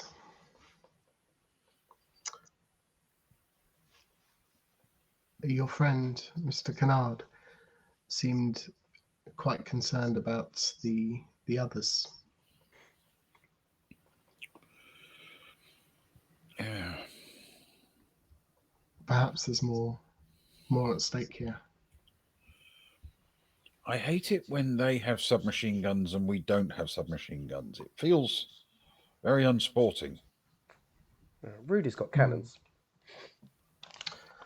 Two of them.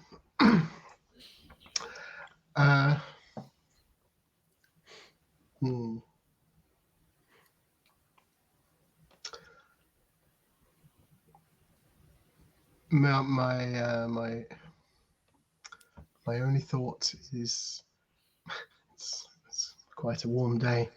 Can you and Misha Rudi swim? And he looks over towards the window in the balcony. Yes. But I'm not in the finest of fitness. I am, however, technically armed, though I suspect I'm a bit outgunned. How many guns in the room, sorry, Luke? At least Gaston 3 submachine guns. Yeah.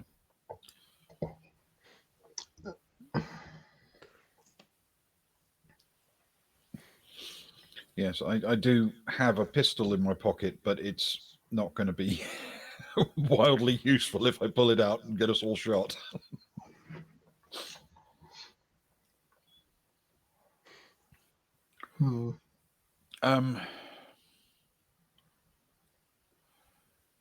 I would presumably be able to judge this. My strength has taken a hit because I've been injured. Yeah. Would that physically slow me down if I had to leap for a door and over a balcony? Or No, would it just that'd be me? that'd be agility. That would be more good. that. Yeah. So Then we're sorted. But I guess let's put it this way. So I think if you're talking about that, as I would describe last session, but I haven't given a picture of it this session. You have the outdoor seating. You have that small runoff down to a patch of ground to the river. It's not far, 20 meters most to the river. and there's some moorings with a few small like motor launches and things like that.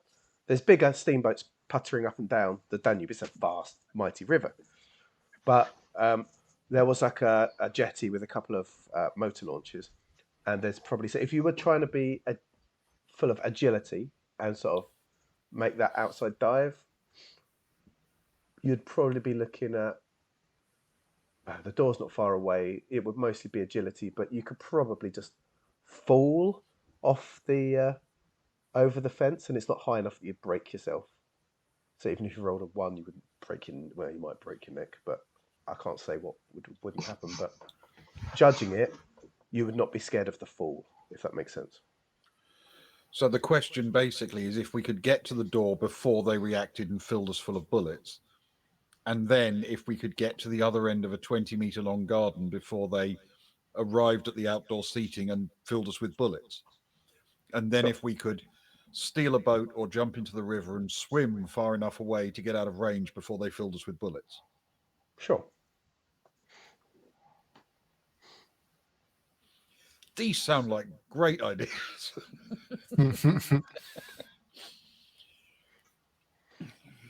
I mean, they just don't seem afraid of the police, the authorities, which means this has to be government. Remind me again, what are they? They've got what they're after, surely. I don't Why are believe they so. waiting? I think they're after 4 experts. And as far as I know, they have achieved 1.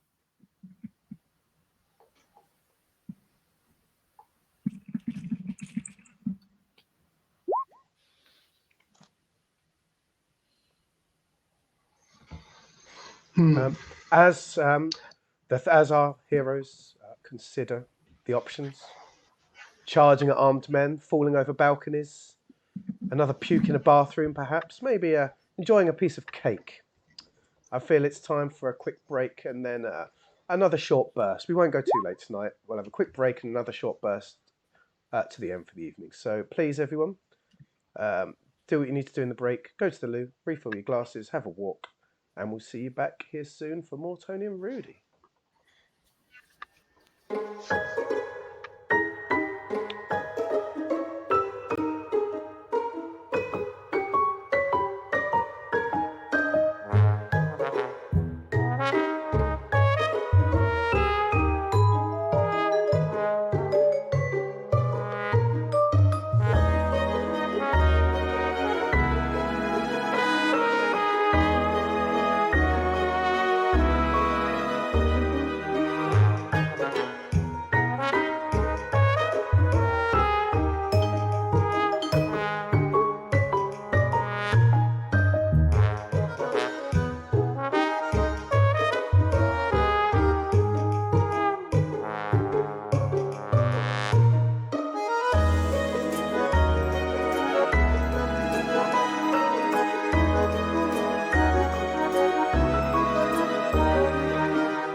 welcome back. We are back. Sorry for the long break. I was caught up reading Chapter 10, The Pugilist Pentagram, A Tale of Boxing, Mysticism and History. It's probably my third favourite chapter so far. It's right up there. It's very, very good and recommended. It pulls no punches. It certainly does pull no punches. Very strong work. Speaking of strong work, let's get back to our heroes. Tony, Rudi, and Gaston in Cafe Kaufman. If I remember correctly, my voice is going now. Oh, yes. Tony and Gaston are sat by the door in the back table, conspiratorially whispering to each other while pretending to be, I don't know, moaning and hurt. Rudi eyeing up the man who he really wants to strangle to death with his own intestines. But so far held back by the sight of 3 submachine guns. So, my heroes, over to you. Well, to be honest, he doesn't know what to do. He knows that he cannot sit down. He cannot wait for them to do whatever they want to make. He will try to make their lives as difficult as it was and their jobs as awkward as it can be by standing still in the middle of the room and shaking and looking at them menacingly. And probably knows that they will win this battle, but certainly not the war. Oh, yeah. Nice. Oh.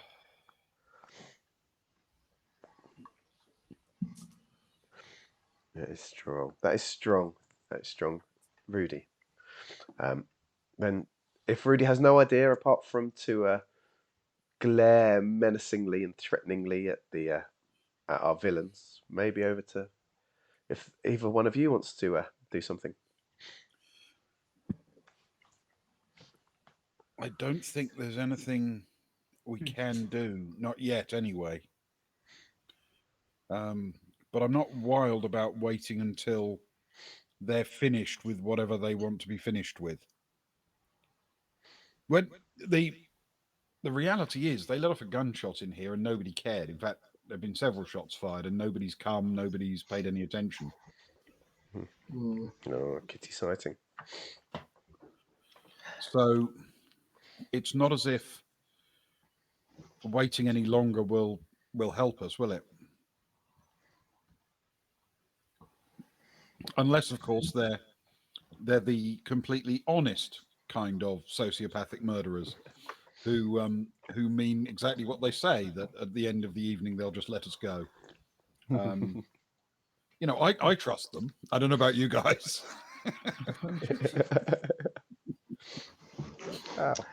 Why wouldn't you? I can't think of a single reason. Gaston leans in to Tony and just says, I will say, Monsieur Tony, that whilst this has been exciting, this is it's certainly not been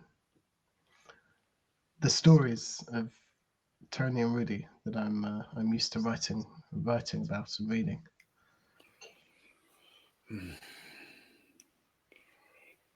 I feel very strongly that it's time to leave, but I can't leave Rudi. No.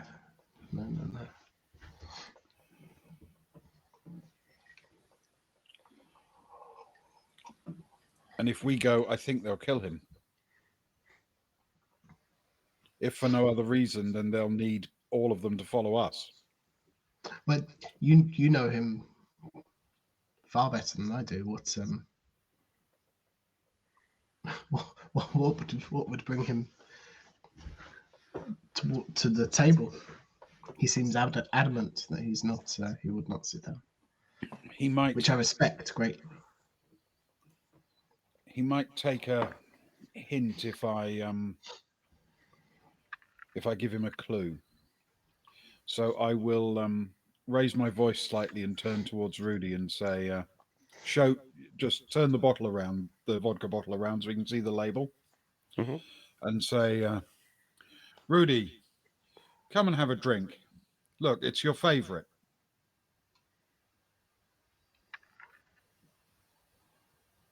I guess that's not my favorite. That No, it's one but that he's neither not. of us recognised. Yeah, because he's not a vodka guy. Yeah. So I guess we do have a good connection with these things with Tony. So I guess he gets the memo and says he tries to let go, at least for now, his rage, and says, "Oh, you found that Potemkin vodka I was looking for all those ages. Well, it's the excuse as good as any to surrender and do as the Legion commands." One final death stare to their leader, and You go and have a drink like a good boy. followed by a patronizing stare to the other one, the 30-year-old, who is kind of in thoughts, and then goes to the table with them. And pours himself a glass, says, "Oh, I hope this is code for something because I'm not going to enjoy this glass." As soon as he's close enough to the table to completely obscure the direct line of sight between me and the people at the door, I'm going to nod my head towards the door on the bar side, if that makes sense. The top door of the two. Yeah. The top door, yeah.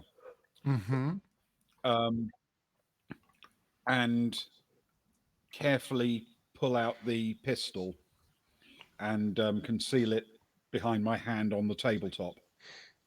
So he will see me do that, but he's in the way from their point of view, if that makes any sense. Yeah, and he has a huge shoulders and back, so probably he's gonna able to cover most of it. But he says, he whispers, "You brought a gun into a submachine fight."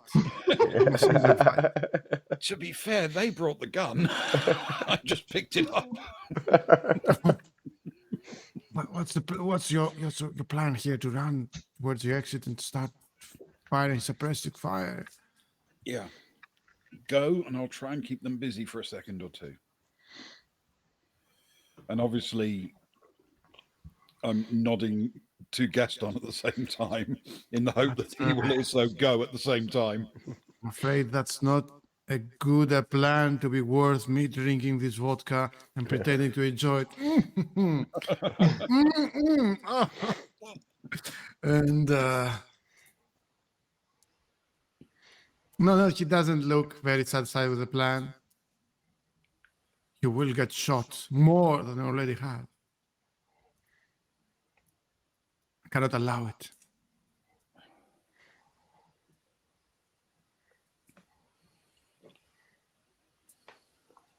It's that or wait until they kill us. They're not gonna kill us. So they say. I do believe that they have... I'm not sure. If they wanted us dead, why they haven't just killed us already? They killed that poor woman. Because they think they might need information from us. They don't try to extract their information, though. They don't know yet what they need. Not until they've finished talking to Henri. Who? Yeah. Oh, Rudi. Rudi's such a big player now. Everyone else to him is just a little man. Until they've finished talking to him, they don't know if they need us. But we're on the clock here. If he tells them what they need to know, we're dead. And if he doesn't, they're going to come and start talking to us.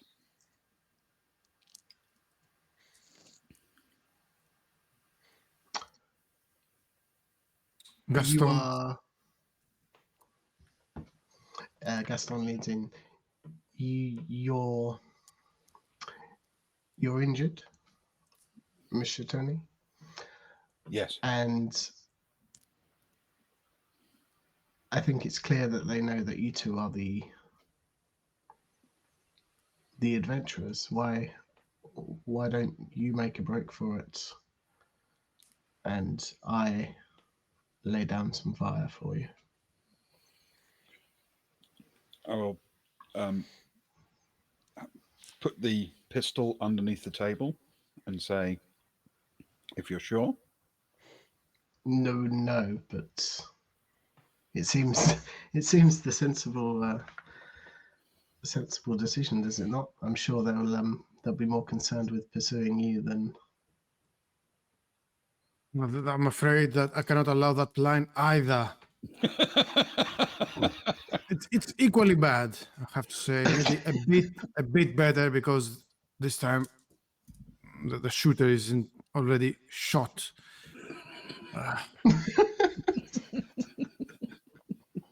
But it does end the same way. Then what option do we have?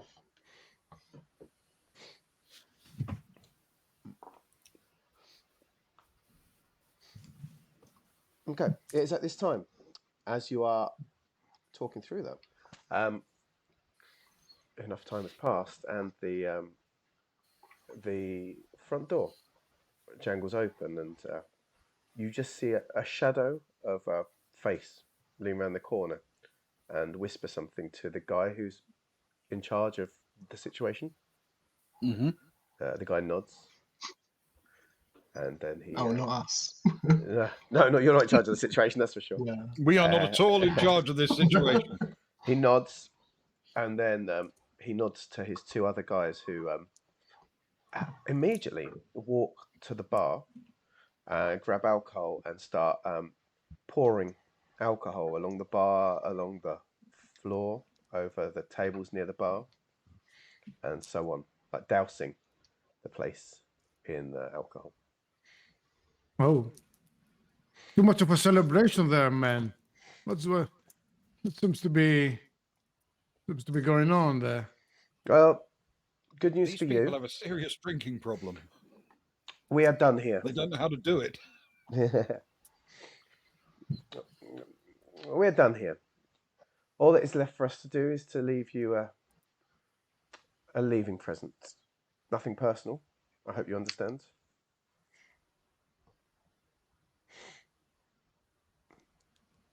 So you continue like smashing more. It brings pain to your eyes to see some nice, expensive cognac go. A full bottle of absinthe, the really good stuff, is just thrown against the wall and douses an oil painting. They are covering as much as they can with whatever alcohol they can find. And there starts to be a bit of recognition among some of the other people in there, and some slight wailing, I guess, at that point, as they start sort of looking behind them and sort of edging away, not quite sure what to do. The time is now, guys. Is everybody else far enough away from the immediate, what Gaston would seem to be the immediate fuel for the fire? The alcohol. There's no all one the innocents. Yeah, there's no innocent that would be caught in a. If something was sparked now, no innocent would be caught in the first few seconds of it. If that makes sense, you would guess. What about the people starting it? You'd assume they wouldn't start it when they were standing right there, but they would. No, but they could be. But if it lit now, it would definitely. It would definitely create a barrier, if nothing else. If that makes sense. Whether they were caught in it or not. Okay. In which case, assuming nobody else has anything they wish to do at this moment in time. not this very second, not with my agility. Gaston will pull out his lighter and spark it and throw it across the room in the vicinity. Rudi will pick up the table and lift it up and hold it as a huge shield and try to get between himself and maybe any other civilian that he has judged that he deemed innocent. Uh, yeah, because I believe that shots are about to get fired pretty soon. Probably. What a hero. We need a new He's theme the song for him. True hero. When a hero comes along. That's what we need. I'll add that next time. If I can get blurb working again. Okay, let's do a couple of things. First things first. Rudi, please roll a strength. I will give you fighty because it's making use of your guns. It's not fighting. I don't have fighty though. Yeah, you got fighty. I don't have fighty. I have boxing. Yeah, that counts. Yeah, It's that's boxing as just part of your fighting. version of fighty. It's your version of fighty. Okay. Tony has stabby fighty. You have punchy fighty. Okay. I won't say no to a +2, but I have to say that I wouldn't have given it to myself. But I will take it and roll. Well, I would have failed without that. So thank you, because it's a 7, so it's barely a success, even with the boxing added. My reasoning for it is he's a man who has learned how to cover up and take a stance and position to protect from an incoming attack. So the table up, you would naturally. The strength was kind of for the picking up of the table, but the boxing, in my mind, was the correct positioning of the table, if that makes sense, at an angle. Yeah, that makes sense. Okay. So you do manage to hoist the table up and take a step forward. As you're doing this, as the alcohol and the empty plates with a few bits of cake crumbs are scattered across the ground and the table gets hoisted up, you see the little lighter fly past you in an arc. Depends how well that little lighter is flying past you in an arc, because Ewan is going to need to roll an agility, please. Luke. Okay. How seductive are you trying to be while you do it? Well, I mean, he's always trying to be seductive, but I can't. I can't really rely on that all of the time. That's a 4 + 4. All right. Huh? Okay. Phew, that could have gone wrong horribly. Could have just bounced off Rudy's head and just gone out somewhere. onto Tony's trousers. And it would lighten up from being spilled previously. Once on fire. Wrong alcohol. It would get into the Danube though. They just leave a burning man to run to the water. It would probably help. No, it avoids the table. It avoids Tony's trousers, and it sails over and lands sort of on one of the tables, sort of halfway. Probably that one sort of between the WC and the bar, halfway between the WC and the bar, pretty much. Yep. And there's like this briefest moment, and then the flame ignites, whoosh, and it sort of blows out and sucks in, and then suddenly that table the fire spreads quickly over that table, and there's a cry from one of the guys who was near it. He doesn't get burnt in it, but he throws his arm up to protect himself, and there's this moment where there's sudden uncertainty, and there's potentially a moment here, potentially. I'm going to take that moment, if I may. I'm going to step towards the door, that north door. Yep. And push it open and effectively go through it. But I would like, as I am going through it, to fire twice towards the guys, well, basically directly along the length of the bar. Yep. Towards that door, which hopefully will potentially either startle one of the guys who was at the bar pulling out bottles and getting them, or the guy still at the door. Fantastic. Well, you know what to do. They should roughly be in line with each other. I'm not specifically aiming at either of them. I just want to fire 2 quick shots and see if I can basically make them run or dive for cover, or at least stand there in shock for a few seconds. Buy us some time. That makes sense. It's probably a good thing for you that you're not aiming at them specifically because it is an agility roll, of course. 1d6 plus your agility, please.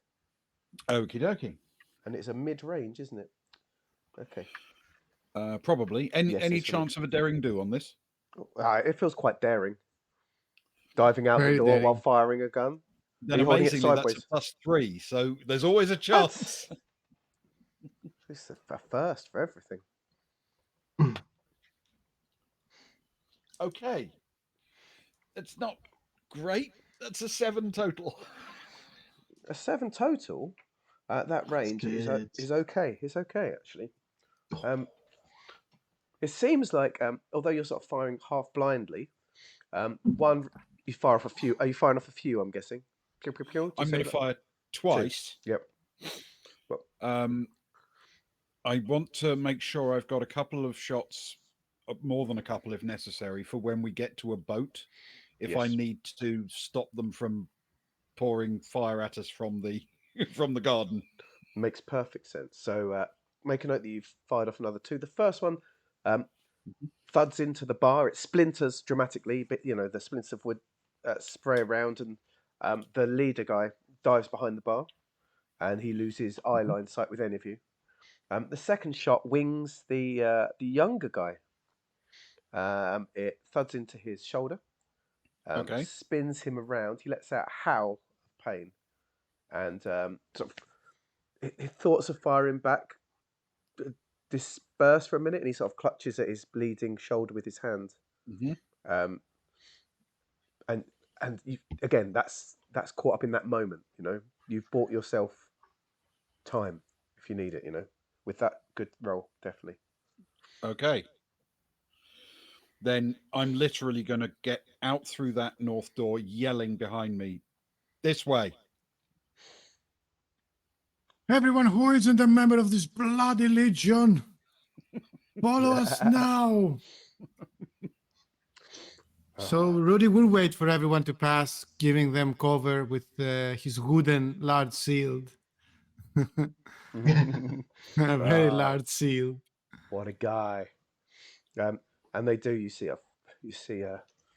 there's a guy that sort of carries that sort of terrified woman past, and they're sort of running out onto the seating, and they're sort of jumping out over the side and just scattering in different directions. Not quite knowing what to do, but just running for their lives.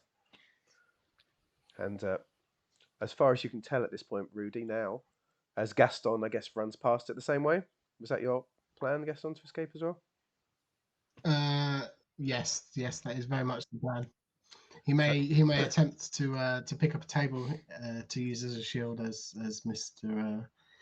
Rudi did, but then realise that he can't pick it up and just push it over and carry on running. I'll allow that. Luckily, there was no one there to see your failure. So that's just between you, me, and anyone who's watching, of course. Yeah. But Rudi, as Gaston runs past, he sort of taps you on the shoulder to let you know he's the last one through. And the heat. Are we going to get shot or something? There's no gunfire coming back at you at the minute. There's some howling, there's some shouting, but there's no gunfire. And the younger man, the one who was in thoughts, is he on the ground? Yeah, he's slumped a bit. He's clutching at his shoulder, sort of screaming out. And there's sort of flames are lapping up between the two of you now. If you put the table down a little bit, you can just sort of see him just over the flames, the other side of the flames, sort of clinging at his shoulder. He sort of half catches sight of you, but he's still like just in pain, and he's not. He will say, he will hold the shield like that and extend his arm and say, "Come with me, my child. There is always room for redemption."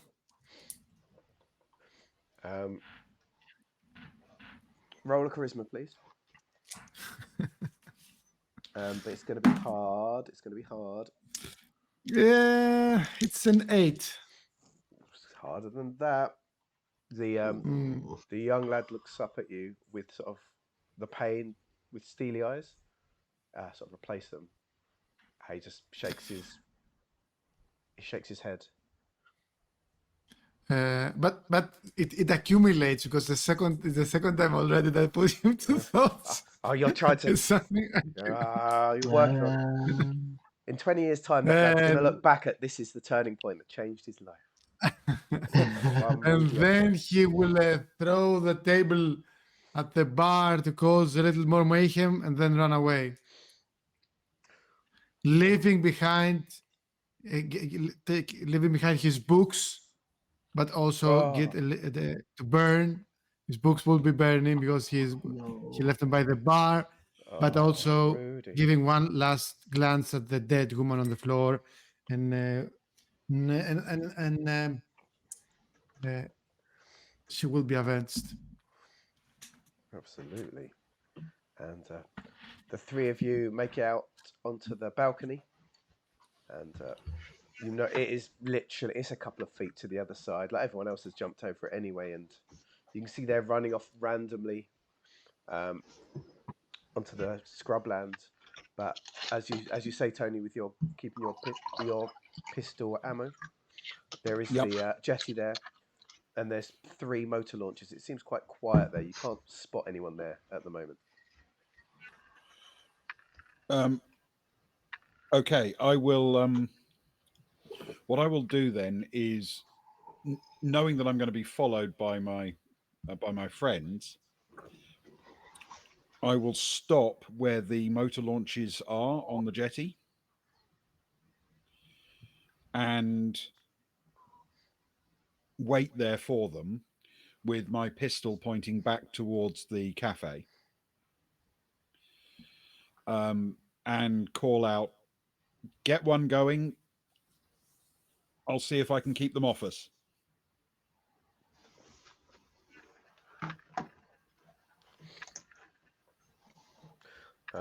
The next one along would be Gaston, I suppose, if we're Rudy's still giving his little sign off before jumping out. Are you heading straight there, Gaston, or have you got other plans now that you're out and free? No, Gaston will head straight there. But when he gets there, he will jump into one, and he'll look back at Tony and he'll say, "One going.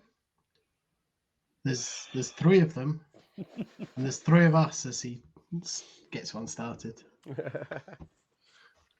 How swanky. Do these have outboard motors?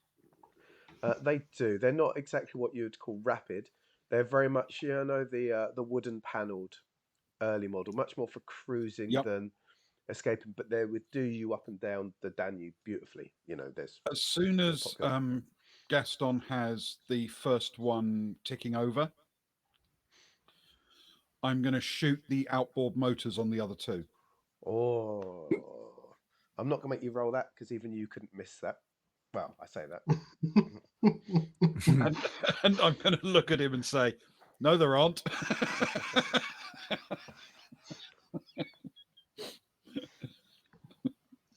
Gaston nods back.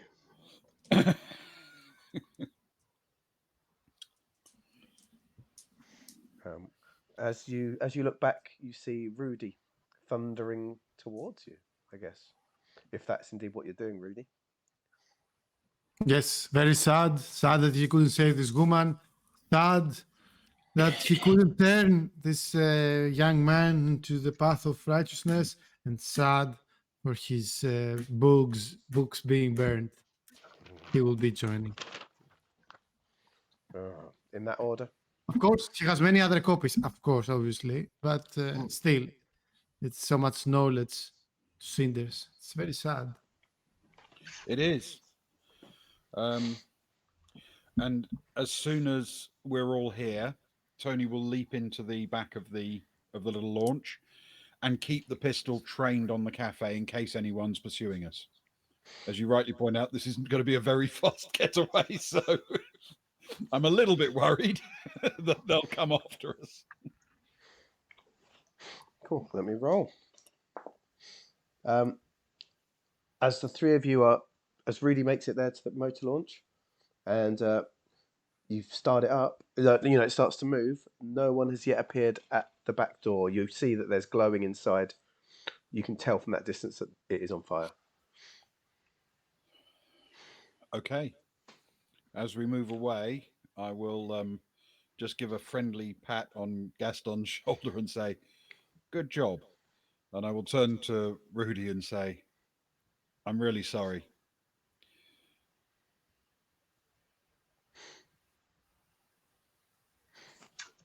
Has no words.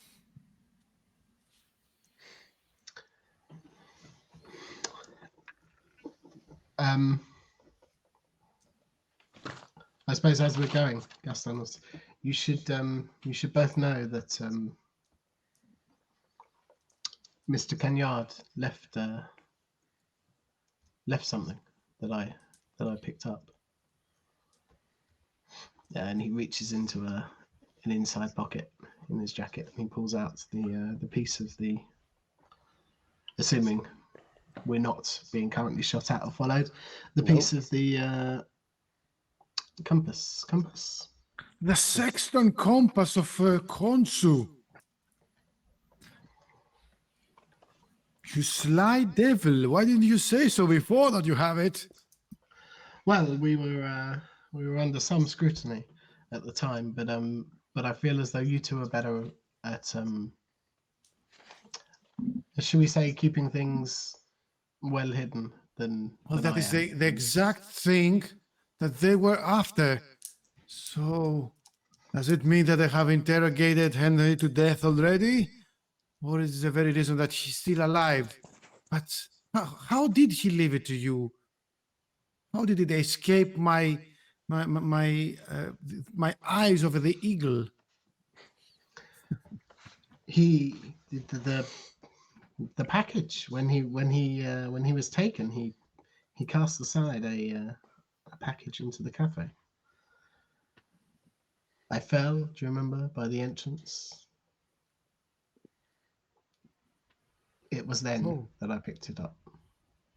It was a move of subtlety. Well, you know me. And all the French. Yes. Good job. But there was more as well. He left the addresses, a note of the addresses of the other three experts.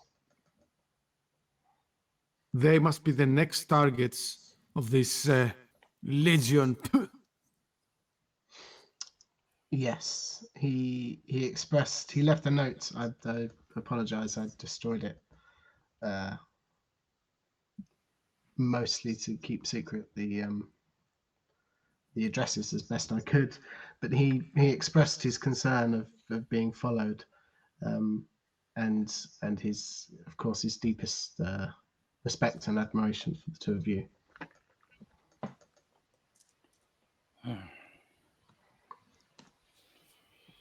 Well, then in that case,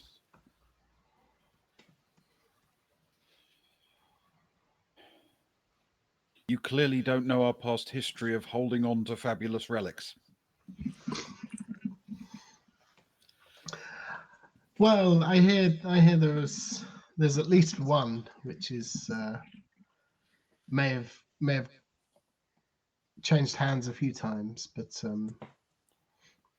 but is well guarded in secrecy now. If you wish, I'll hold on to it, but it seems more fitting for you, one of you, his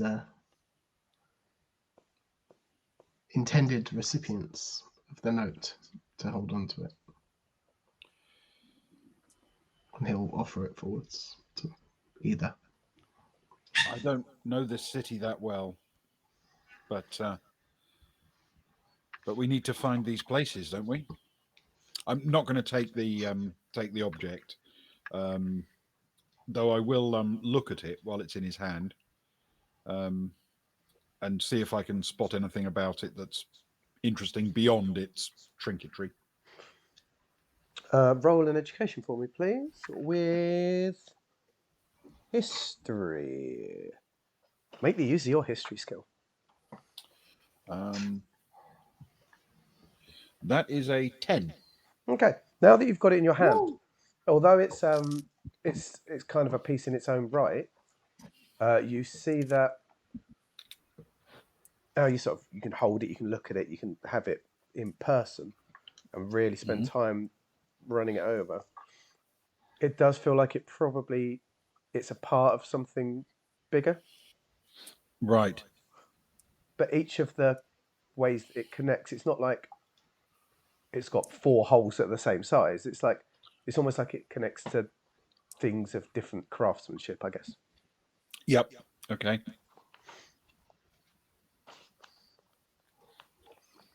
Well, it's funny. Yep. Sorry. No, Yeah. Rudi will also take a look at it, and he will say, "Have much experience with artifacts of old and artifacts of mystery, but I'm also someone that draws too much attention, whereas you are a more subtle man, as it proved. And I know for a fact that these artifacts, should it hold any significant power other than its historical importance, do tend to have a way to go to those that are meant to have it." And then he closes Gaston's arm within the amulet. "I believe that you should hold it and keep it secret and safe." So the question becomes, where are we going? Because I'm completely comfortable with Edinburgh. Unless Who's we there? have somewhere else to go. Who's at Edinburgh? Nobody. Absolutely nobody. But I know a lovely bar with an enormous selection of scotch. No. That's no. We should head towards one of the others, Rufus, Anna, Lars, or whoever else may be. I had a horrible feeling you were going to suggest that. Yes, naturally. Okay. Look, I'm just going to sit here and bleed a little bit. Tell me when we get there.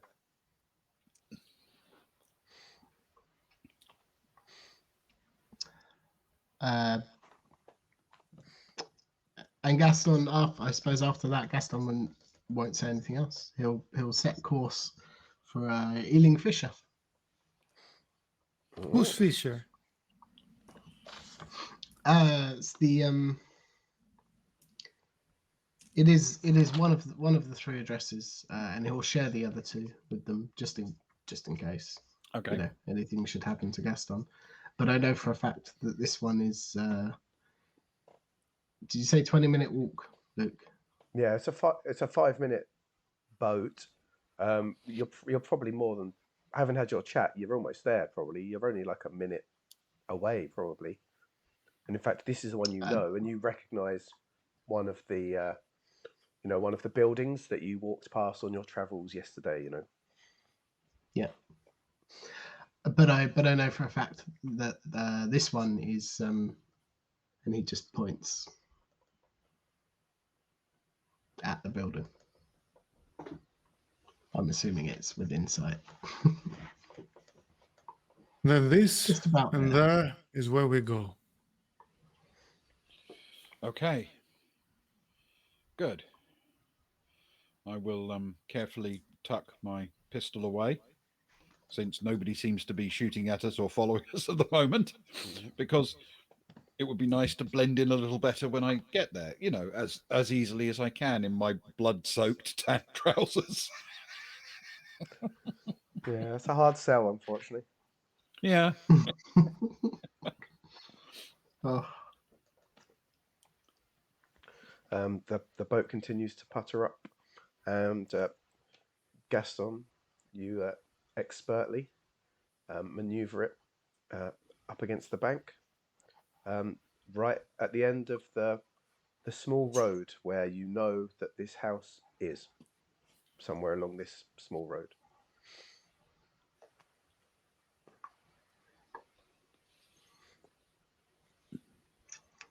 Well, after you two gentlemen, it's the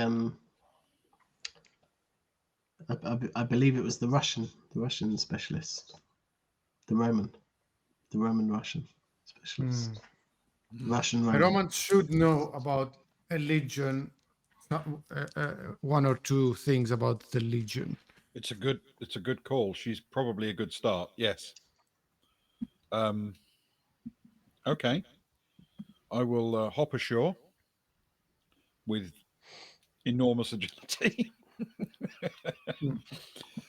straighten myself up, and look at the building, which you say is right by the river, is it? Yes, I've got a little plan of it. You'll see the inside, but it doesn't give anything away, as it were. Okay. Let me just find the graphic. There it is.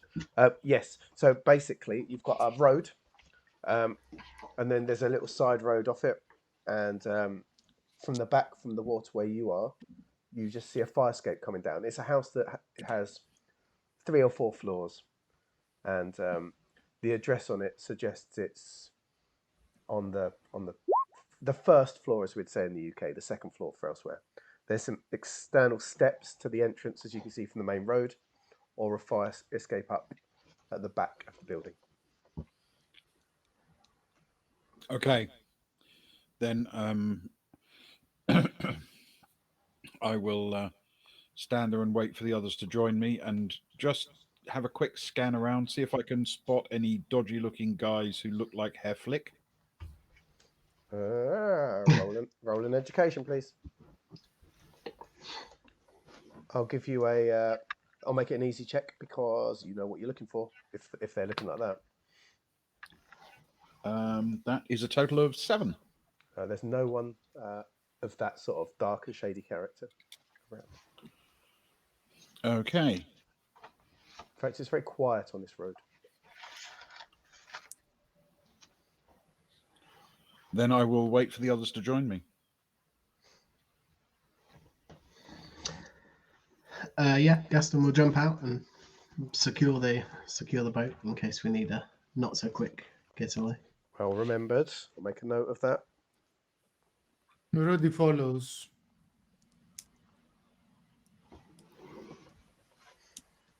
And that, as our 3 heroes make it onto the bank with the house of Alina Fisher standing in front of them as part of the block, wondering what on earth they're going to see next as they continue this quest against the forces of evil. That is where we're going to finish for this evening. Excellent. Thank you so much, all of you. Thank you so much, viewers. Wonderful stuff. Been an Thank you, guys. Everybody. Fantastic. Good game. Good work. Good work. Good Well done, game. John. I know it's late at you, and you powered through well, admirably so, I would say. Well done. So, thank you, everyone. We're going to finish quite quickly because it is late, so we'll do a quick wrap up. Thank you so much for joining us. Thank you, Gaming. We appreciate you. Yeah. Really do. And anyone else that's still been watching, it was absolutely wonderful. And we do love playing these games. Thank you, John. Thank you, Ben. Thank you, Ewan. Thank you to myself. Sleep well, everyone. Have a wonderful Sunday, and we'll see you all soon. And John will see you on Monday on his channel for a bit of Meta Throat Monday. Oh, yeah. Yep. Yes. All right, we'll see you guys. Thank you, guys. Take care. Thank you, everybody. Good night. Yep. Night, everyone. Right.